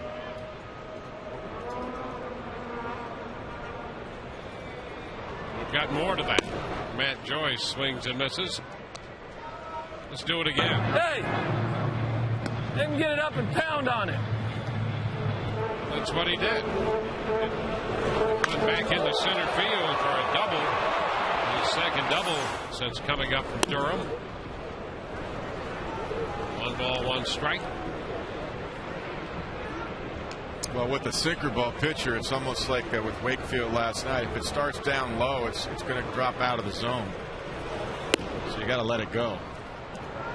And at best, unless you really know how to use your legs, you're going to hit a ground ball. So Tom Foley just said, get it up. Make him get it up. That's what he's talking about.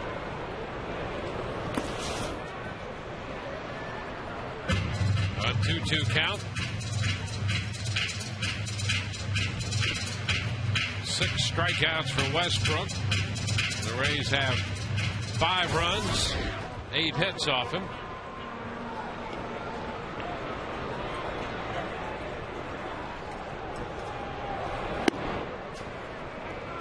Three and 2.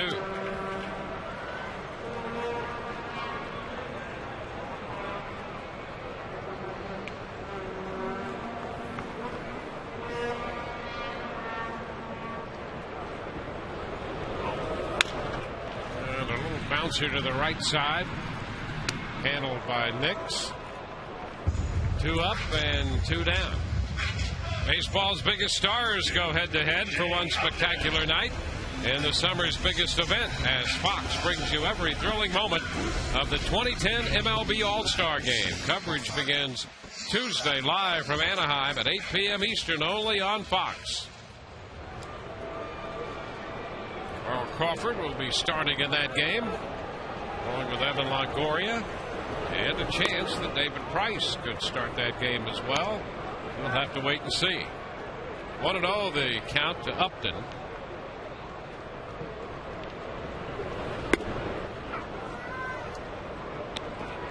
1-1. Tell you what, I'm watching Carlos Santana. Does a pretty good job of framing the ball and just freezing it there.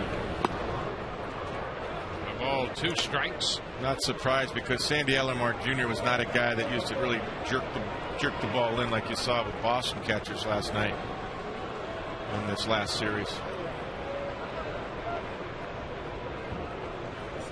Sandy could really receive, catch and throw.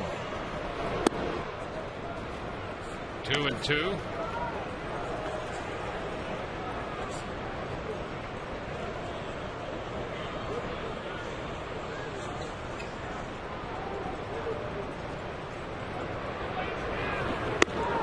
And Upton caught looking, a strike on the outside corner.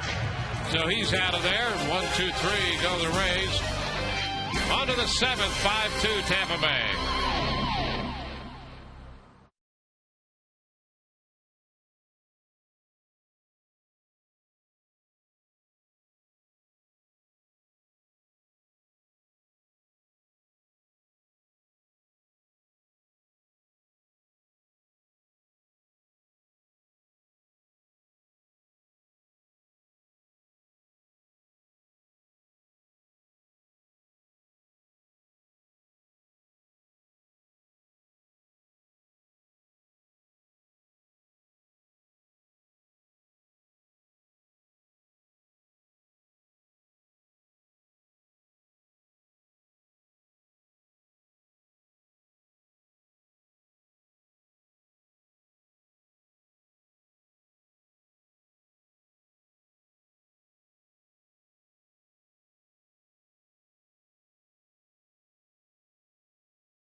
Leading.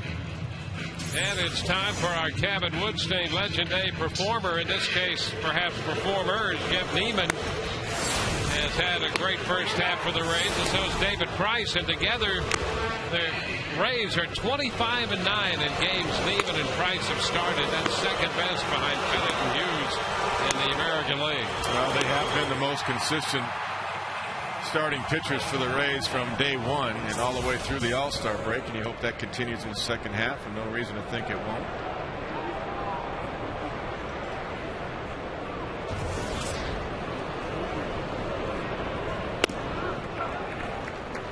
Davis starts by throwing a strike to Andy Marte. Wade's really made an effort tonight to use his secondary pitches earlier. Fly ball lifted toward left center. Crawford on the run. He's there. Reaching up to make the grab, and that's out number 1 in the 7th. Nice running catch by Carl. We're kind of used to that by Carl Crawford. Another curveball, back-to-back curveballs. Good sequence. Hit it to the right guy. But a nice play once again.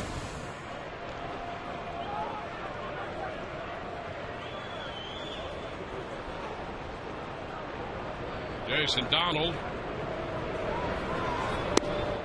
Breaking ball down and away.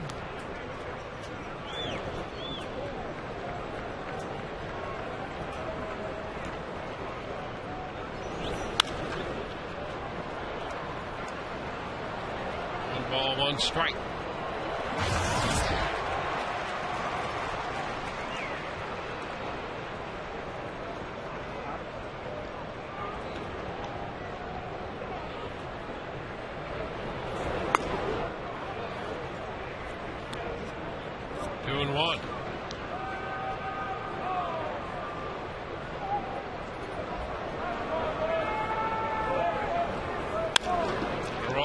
Side, and it's knocked down, but gets away from Sean Rodriguez, and that's going to be a base hit.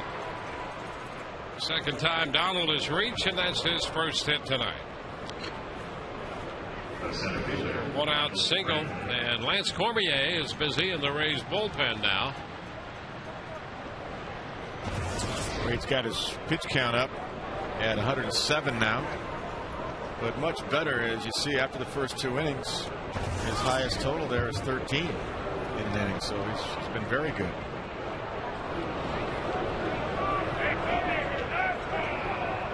Kind of used to seeing Sean make that play. You know? He's been just outstanding at second base this year. Would have been another great play. Nice effort. Brantley fouls a fastball back. Yeah, he has. Well, he's been very good defensively wherever he's been, but he's played so much at second and has certainly displayed his outstanding skills there.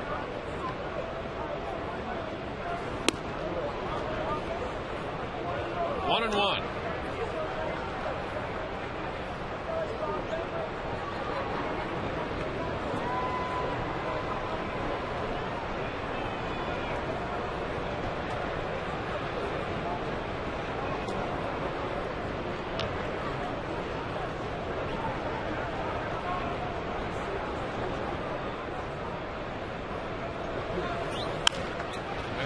Tap right side. Sean, a little shovel toss to get Brantley. Rodriguez to Pena. Donald moves into second. Another breaking ball for Wade Davis that he got an out on. So much better use of his curve and his slider tonight.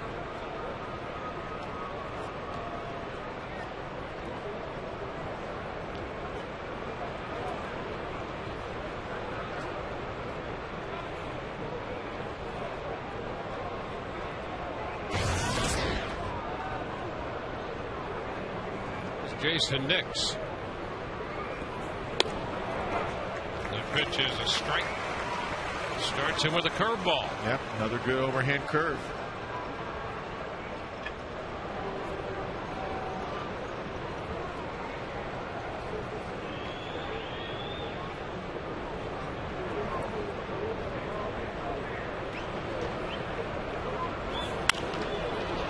Popper, short right. Out goes Rodriguez. In comes Zobrist. Ben makes the catch. We're in the 7th inning stretch now, and the Rays lead 5-2.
Seven innings, and that's going to be a night for him. 112 pitches, which will be a high this year for him. We'll have a little more on that in a bit.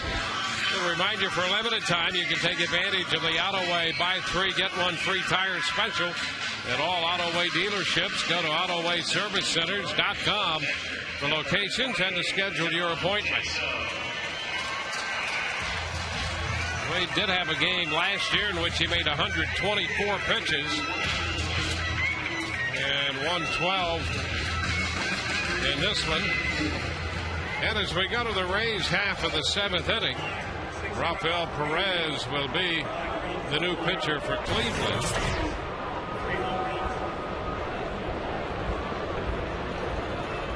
Lefty on for the 36th time. He faces John Jaso. That's a strike. Well, that's a nice finish for Wade Davis in his last start in the first half, because those were 7 strong innings, 2 solos for home runs.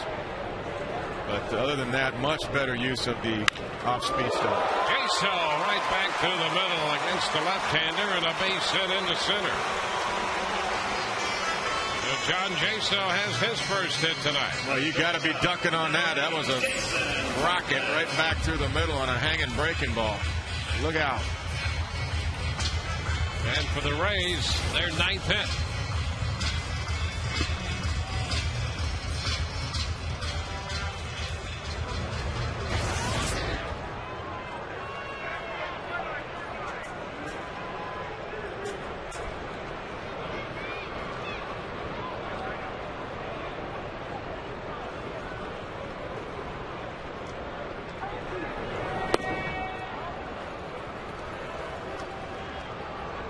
One ball, no strikes.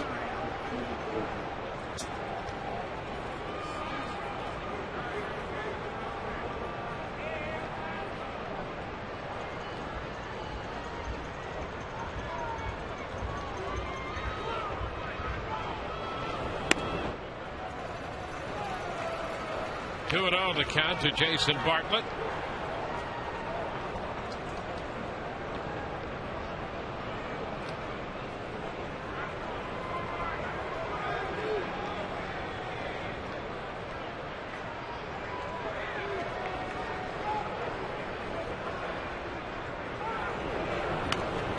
Bunts foul.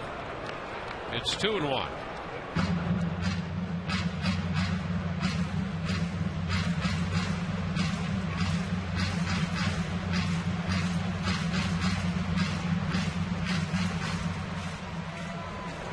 Jaso's aboard. Rays have led 5-2 since the third. They had 3 home runs, scored 5 runs off Jake Westbrook.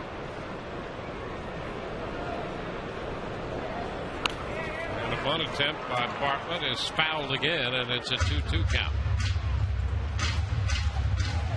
Yeah, they're asking Jason to bunt. Joe Bad wants another man in scoring position, trying to get a 4-run lead.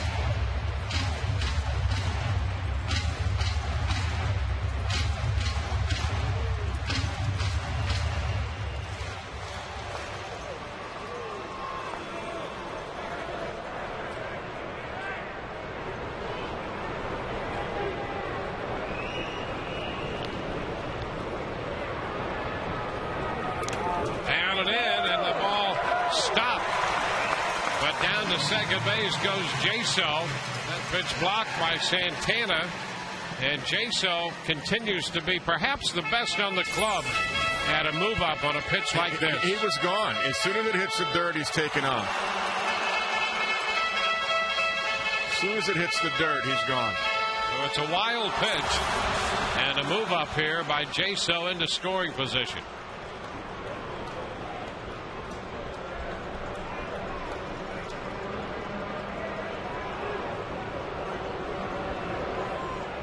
Nice job by the umpire. Keep it in play. Past Santana. Bartlett a full cut and a little foul ball. So the Rays, with nobody out, have a runner in scoring position now, facing Rafael Perez.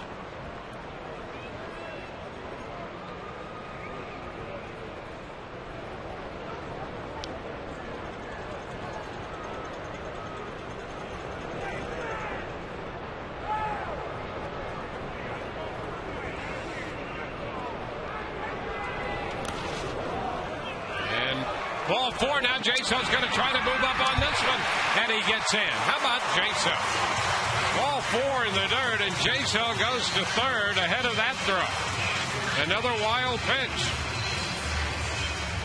Well, a closer play, but the aggressiveness as soon as he sees it in the dirt still was blocked and went through his legs, though.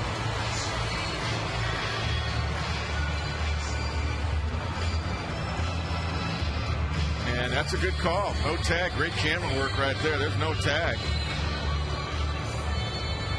Jason gets the right foot in there.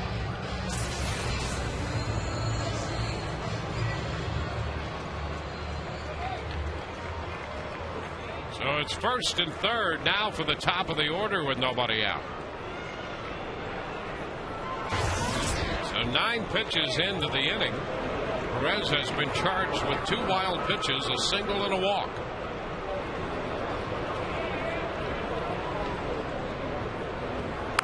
And Zobrist puts down a bunt. He's going to be thrown out at first. And that's not necessarily what they had in mind. In the second goes Bartlett. Number 13.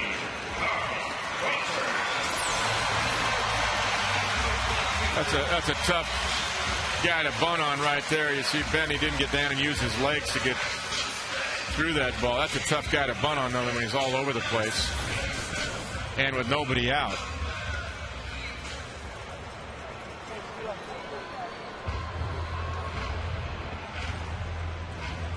Let's eavesdrop here on Tom Foley, the Rays' third base coach.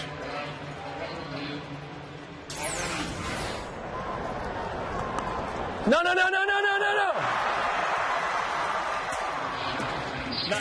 That bunt didn't go anywhere. Jaso had to stay at third, and Tom Foley was just reinforcing that notion. Yeah, and at worst, if the play doesn't work, where you bunt it toward first and get the runner from third, and at worst, with Carl Crawford up, the hottest man in baseball right now since June the 19th, you've got second and third and 1 out.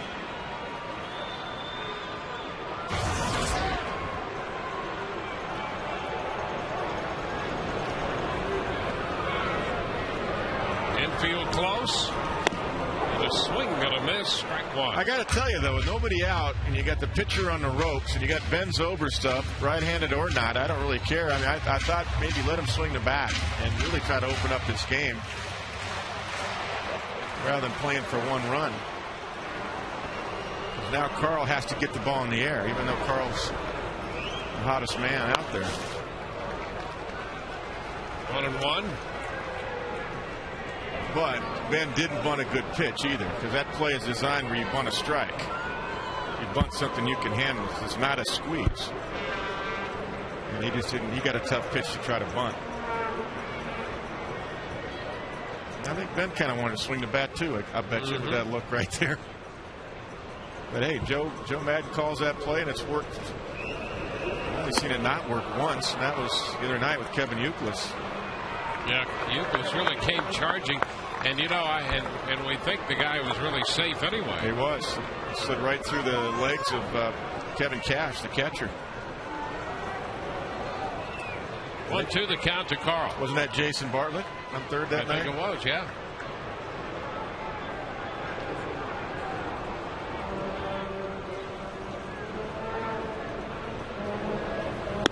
Carl shortens up on the bat a little bit, as in choking up on the bat here against the lefty Perez with the 2-2 count, trying to make some contact. Yeah, he wants to put it in play. And with second and third, even though the infield's in, most likely the contact play is on. You force the defense to make a play, because if you hit it, unless you hit it right at him, you got a chance to score. And Carl is out on strikes. So Perez gets a big strikeout. 2 gone. Well, and now what you should do is walk Evan Longoria. Here comes a slider, and that's why I thought Ben would probably swing the bat. As hot as Carl Crawford is, you're forcing him against a left-handed pitcher with a good slider to put the ball in play. So we'll see if they walk Evan.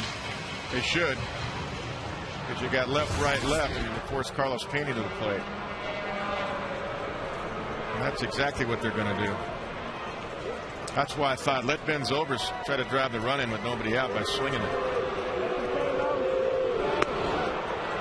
So the intentional walk coming here to load the bases.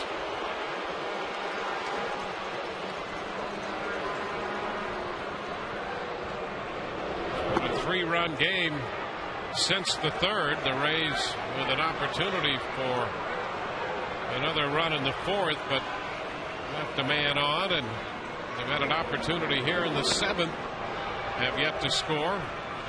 Bases are going to be loaded with 2 outs, and Pena coming up.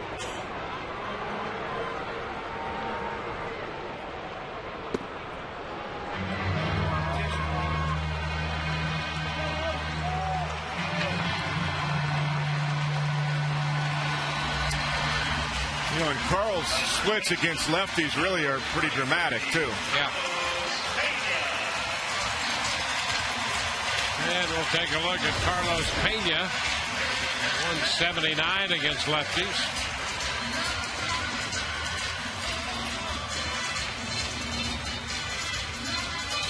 Carl Crawford was hitting .239 against left-handers. As hot as Carl is, .239 coming in versus lefties, .361 versus right-handed pitchers.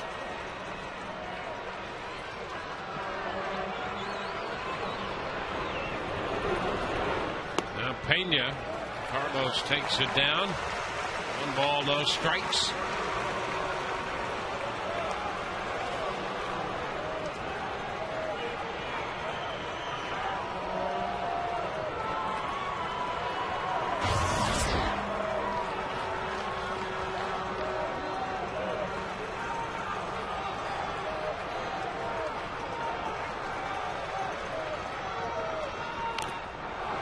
Foul ball, a little piece of it.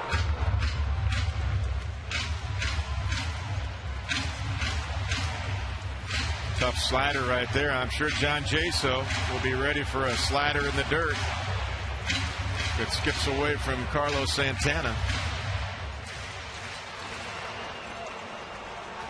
Carlos 1 for 5 lifetime against Perez. With a walk and a couple strikeouts. He's 1-1 with him here, trying to add to the Rays' lead.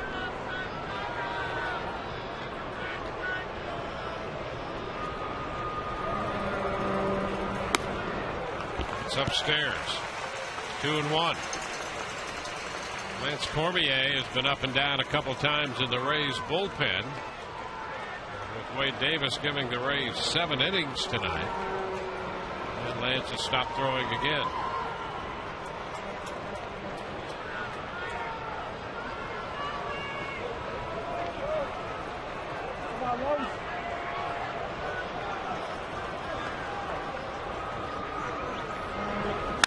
Ground ball right side into short right where Nix is positioned, and he throws him out of the shift.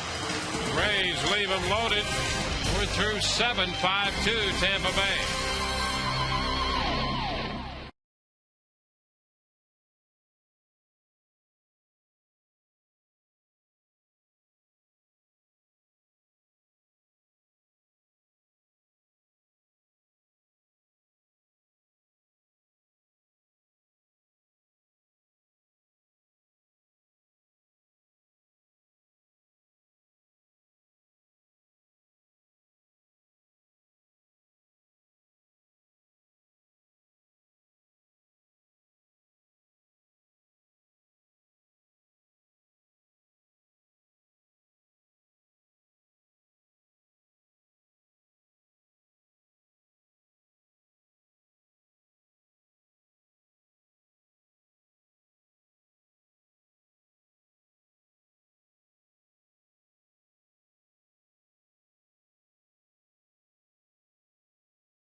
Inning at the end of this series Sunday afternoon. It is a family fun day presented by the St. Petersburg Times, and on those Sundays are our bobblehead doll giveaways for kids 14 and under. Here it is, the David Price bobblehead presented by Metro PCS. That'll be Sunday, July 11th for the first 10,000 kids 14 and under. This bobblehead looks like he's ready for the All-Star game, guys. Visit RaysBaseball.com for tickets. Everybody, you can now wave. Thanks for being such good sports while we were on camera. Back to you, Dwayne and Kevin. All right, that'll be a great collector's item there, especially if he winds up starting the All-Star game. Lance Cormier is on now in relief. More gear for home. That's it. Lance did a nice job when he came in the other night against the Red Sox. Got a couple of big outs. He used again as that second lefty, as you have mentioned the other night. And the first man he faces, Carlos Santana. That's a strike. When Joe Madden doesn't use Randy Choate, this lefty specialist, he has confidence in Lance Cormier to get the left-handed hitters out. Yeah, Choate really has been amazing. There's a bunt. Cormier tries to barehand it, and that's a base hit against the shift on the bunt. How about that job by a young kid? So you're going to shift on me already? I'm going to get a base hit out of this then. Stayed in the box, push it past Lance, and there's no chance for Evan. Smart. There's Travis Hafner, who's walked and singled, 1 for 2 officially.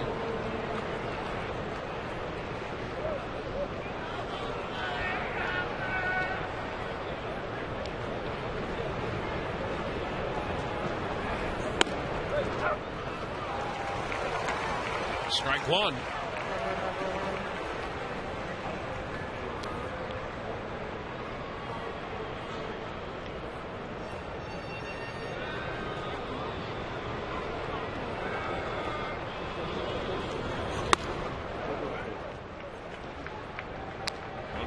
on strike. So the middle part of the order up here now. Davis worked 7, made 112 pitches, allowed 2 runs, 4 hits, struck out 4 and walked 4, and now it's Lance Cormier.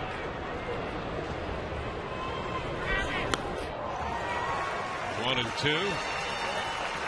Good breaking ball there, and he had Hafner swinging over it. Yeah, nasty curveball right there. Nice block by John Jaso. Good bite on that overhand curve.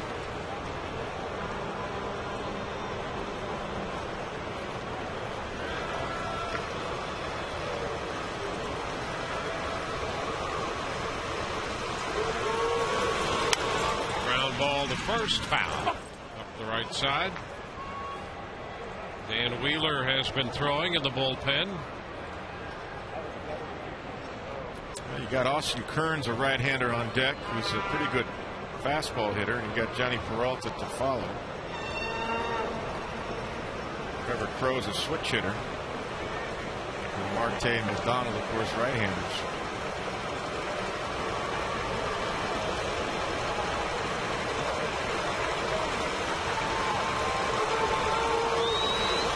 And a swing and a miss. That takes care of Hafner. That's the first out with Santana aboard. Came right back with that good overhand curveball right there. Good depth on that one. Good bite to it. The outer part of the plate. Nice pitch.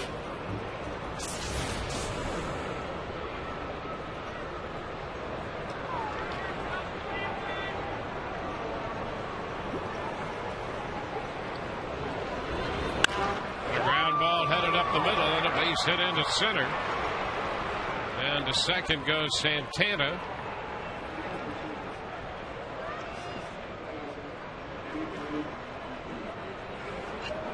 So a couple of base hits, a bunt single by Santana, and a single up the middle. And Joe Madden's headed to the mound. And that's going to be it for Cormier. We'll be back with the pitching change in a moment.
And tomorrow night following our game for exclusive live coverage as the Miami Heat welcome their latest additions to the team from the American Airlines Arena in Miami, and the latest addition would be LeBron. He has decided he'll join the Heat. That's a pretty good trio of guys they got now. That word has just come down. Johnny Peralta's the hitter. Dan Wheeler on the hill following Cormier. And the first pitch is a breaking ball. But high, I guess, and the count is 1-0. Yeah, I was just going to note that the high strike is not part part of Mike DeMuro's call, so we got to scout that. Put that in our book. Alrighty. Van Wheeler, good numbers right there. 31 strikeouts in 26 innings. And a high fly ball into center field. Upton will go back to the track for it and make the catch. A tag at third. Santana will go to third for the second out. BJ did a nice job at tracking that, and you noticed him putting out his right hand just to be sure that he wasn't getting too close to the wall, but he didn't want to take his eye off the ball. High and deep, hit the warning track, and now he's feeling for the wall just in case. He gets it back in. So it's first and third with 2 gone. And Trevor Crowe. He likes that first fastball, Trevor. Good jump on that. Switch hitting outfielder with very good speed.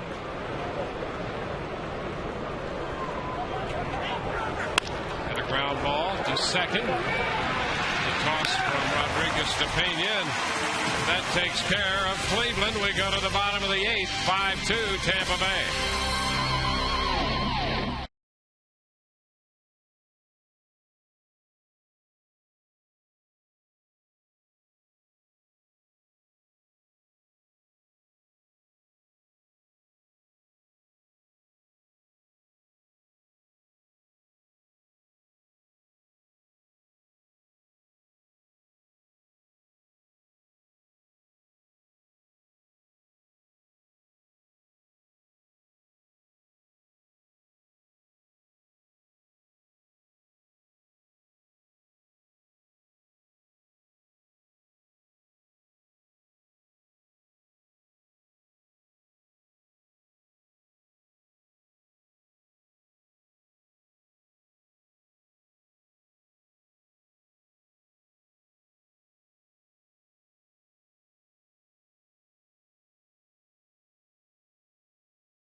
The 5 Rays runs as tonight's Miller Lite takes greatness moments.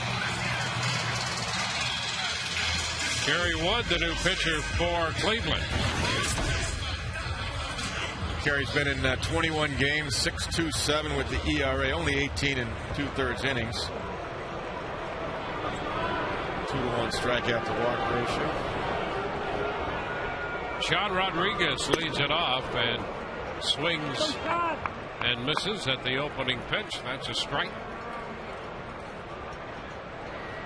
Sean got a steady diet of sliders and curveballs from Jake Westbrook and has struck out 3 times.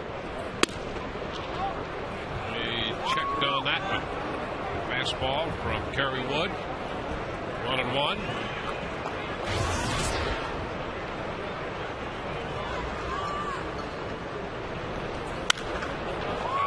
Popper, right side, turns in, and he'll make the catch. Rodriguez is the first out here in the 8th inning. The designated hitter, number 20, Matt Joyce.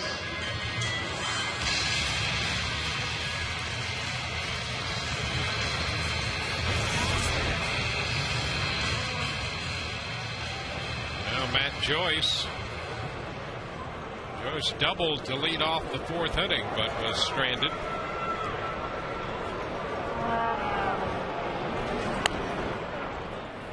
Pitch is a strike.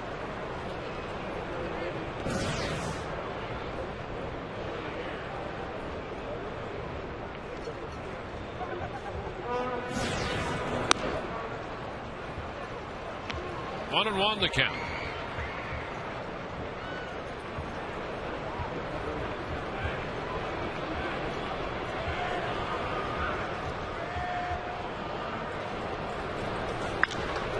There's a shot back into center field.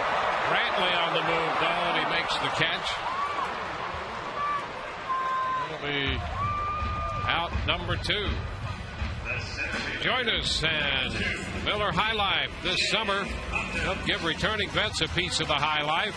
Go to MillerHighLife.com for details.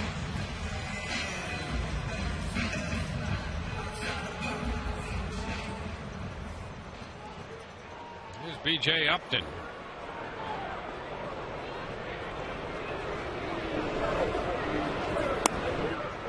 Takes a pitch down. Ball, no strikes.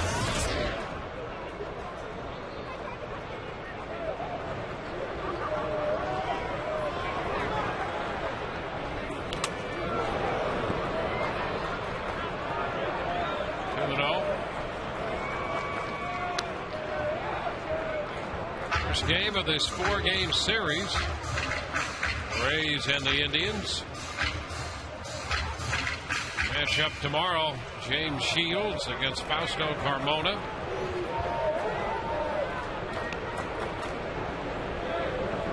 Shields looking for his 8th win of the season here tomorrow night. Takes a strike on the corner. It's 2-1. Fausto's an all-star. Be a nice comeback year for him.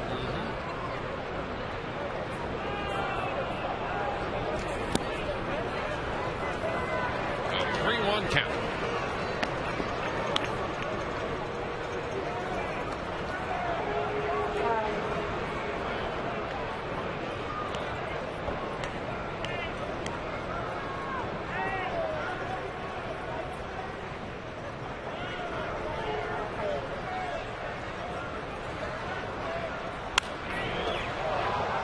Take it to 3-2. The Rays grabbed this lead in the 3rd when Crawford hit the 2-run homer and Pena hit a solo shot. It's been a 5-2 game since then. And that's upstairs. Upton walks. Good John Jaso to the plate again. Toronto has beaten Minnesota 8-1. It might get BJ to second too, because Joe Maddon would like to get that 4-run lead going into the 9th. But Cleveland has to anticipate that BJ might run early in a count.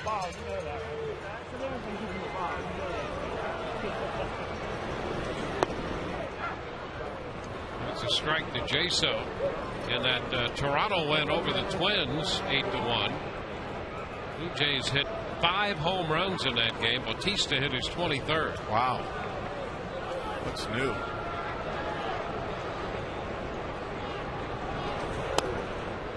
Jaso takes a look at one low. Isn't he in the home run contest Monday? I think he is. Yeah, I think Vernon Wells is too. I know Vernon is. And Joe Girardi asked Robbie Cano not to do it.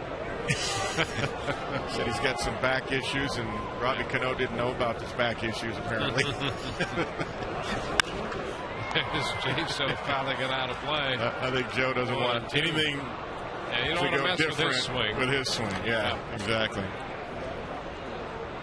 I mean, you got to believe Robinson Cano and Miguel Cabrera, the 2 leading MVP candidates so far this season. Both are having incredible years. Well, pitch out count right here, 1-2, but still like to see BJ get to second base. And now it's a 2-2 count. Well, this should be a definite running count. You should definitely try to go here. Well, Bautista leads the league in home runs now with 23. 2-2 the count. There goes Upton. The pitch is outside, and the throw's not in time, and Upton stole that one easily. Yep. His 25th stolen base. Good job. Good count to go on. And now you got a good line drive hitter to plate, try to drive that extra run in. Nice throw for the most part by Santana. Pretty good release. But you're right. He stole that one off of Kerry Wood.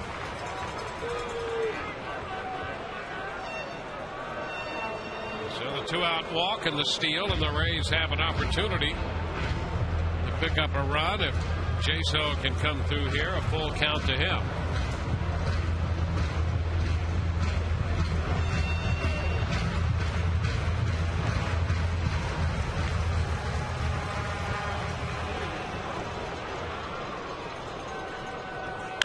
And a shot back into center field. Brantley on the run, though, and he makes the catch to retire the side. Walk and a man left through 8. 5-2 Rays.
Again, 3 great plays tonight.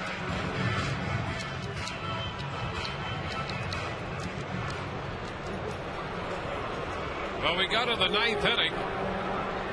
And Wheeler, who got the last 2 outs in the 8th to open the 9th, and Andy Marte will be the leadoff man. Marte with a homer and a walk tonight. And it took a good catch by Crawford in left center field to get him in the 7th inning. Yeah, that was a 4th good play tonight. And the first pitch is a strike.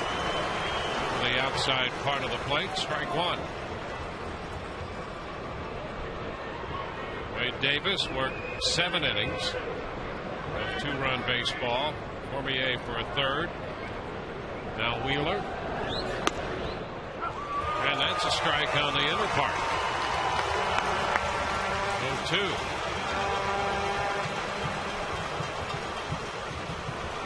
Vance had success with that good curveball that he's been throwing. Marte steps back and gets time from Mike DeMuro.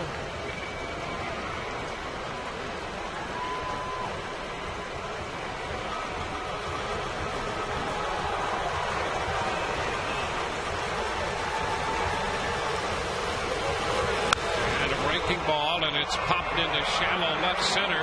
Bartlett out from shortstop, and he gets there to make the catch.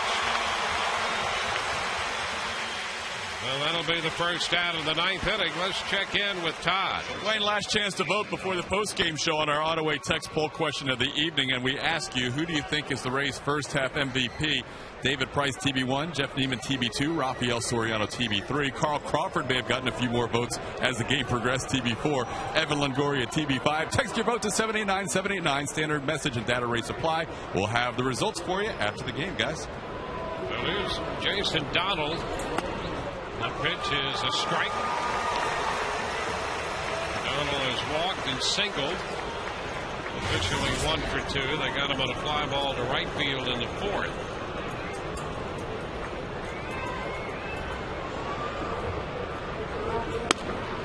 Pitch up a bit. It's 1-1.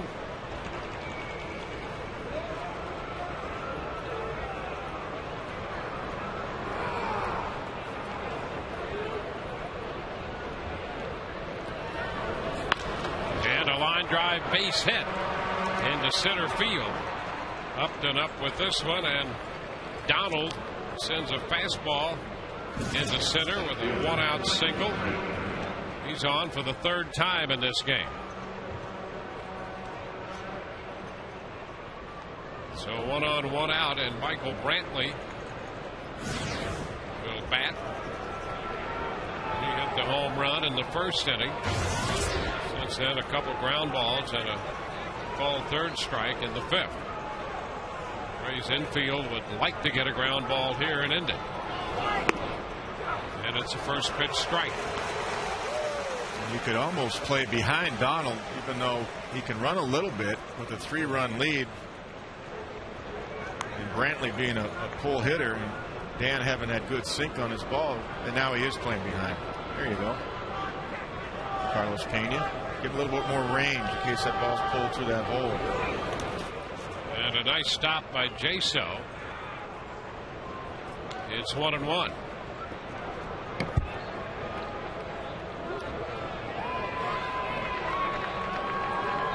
And Brantley's got some speed, so if he pulls the ball to the right side, it's going to be tough to double him up anyway. You're counting outs now anyway, so if Donald steals, so be it. Take the out. And a popper, shallow left. Crawford is there, and he's got it. 2 gone. Donald back to first. You know, that's a good comeback because Dan hasn't faced many lefties this year. And we know Dan can get lefties out. Got the stuff to do it, so I'm glad to see that Joe Madden let him face Brantley. And now here's Nix, another out to get. And a long shot down the left side that's foul. Well, foul for a long strike. And Donald, with nobody holding, was on his way to second. He cuts back across to first. Yeah, the last thing you want is to worry about Donald and have Pena too close behind him and have a little base hit squib through the right side and bring a tying run to the plate. So he can steal second, he can steal third. It doesn't really matter. One strike to count. And that's a strike at the knees. On a little slider, and on defensive indifference, Donald goes up to second base.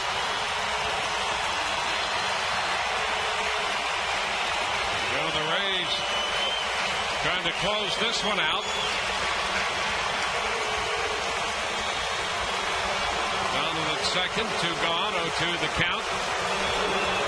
And the breaking ball is down.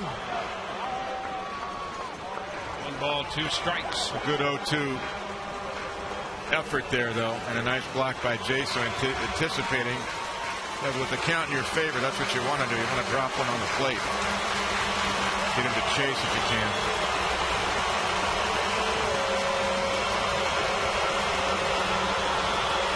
A ball, 2 strikes.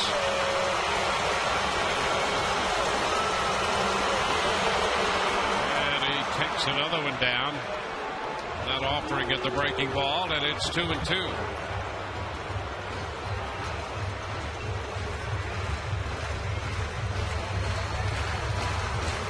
Well, a big pitch right here because Santana is looming on deck.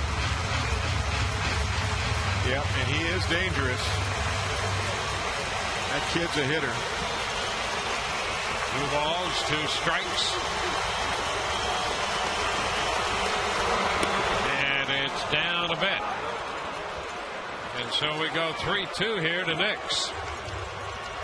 Nix got down and then laid off all the breaking stuff. Couple breaking balls, couple curveballs, and a slider. And it's a full count.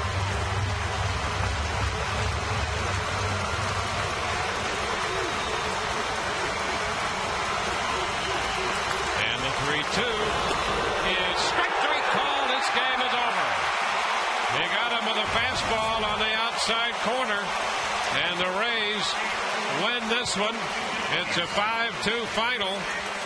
The Rays have won 6 in a row. It's their 52nd win of the year, and so the Rays are now 52-33. A very big night for Carl Crawford. He powered the offense.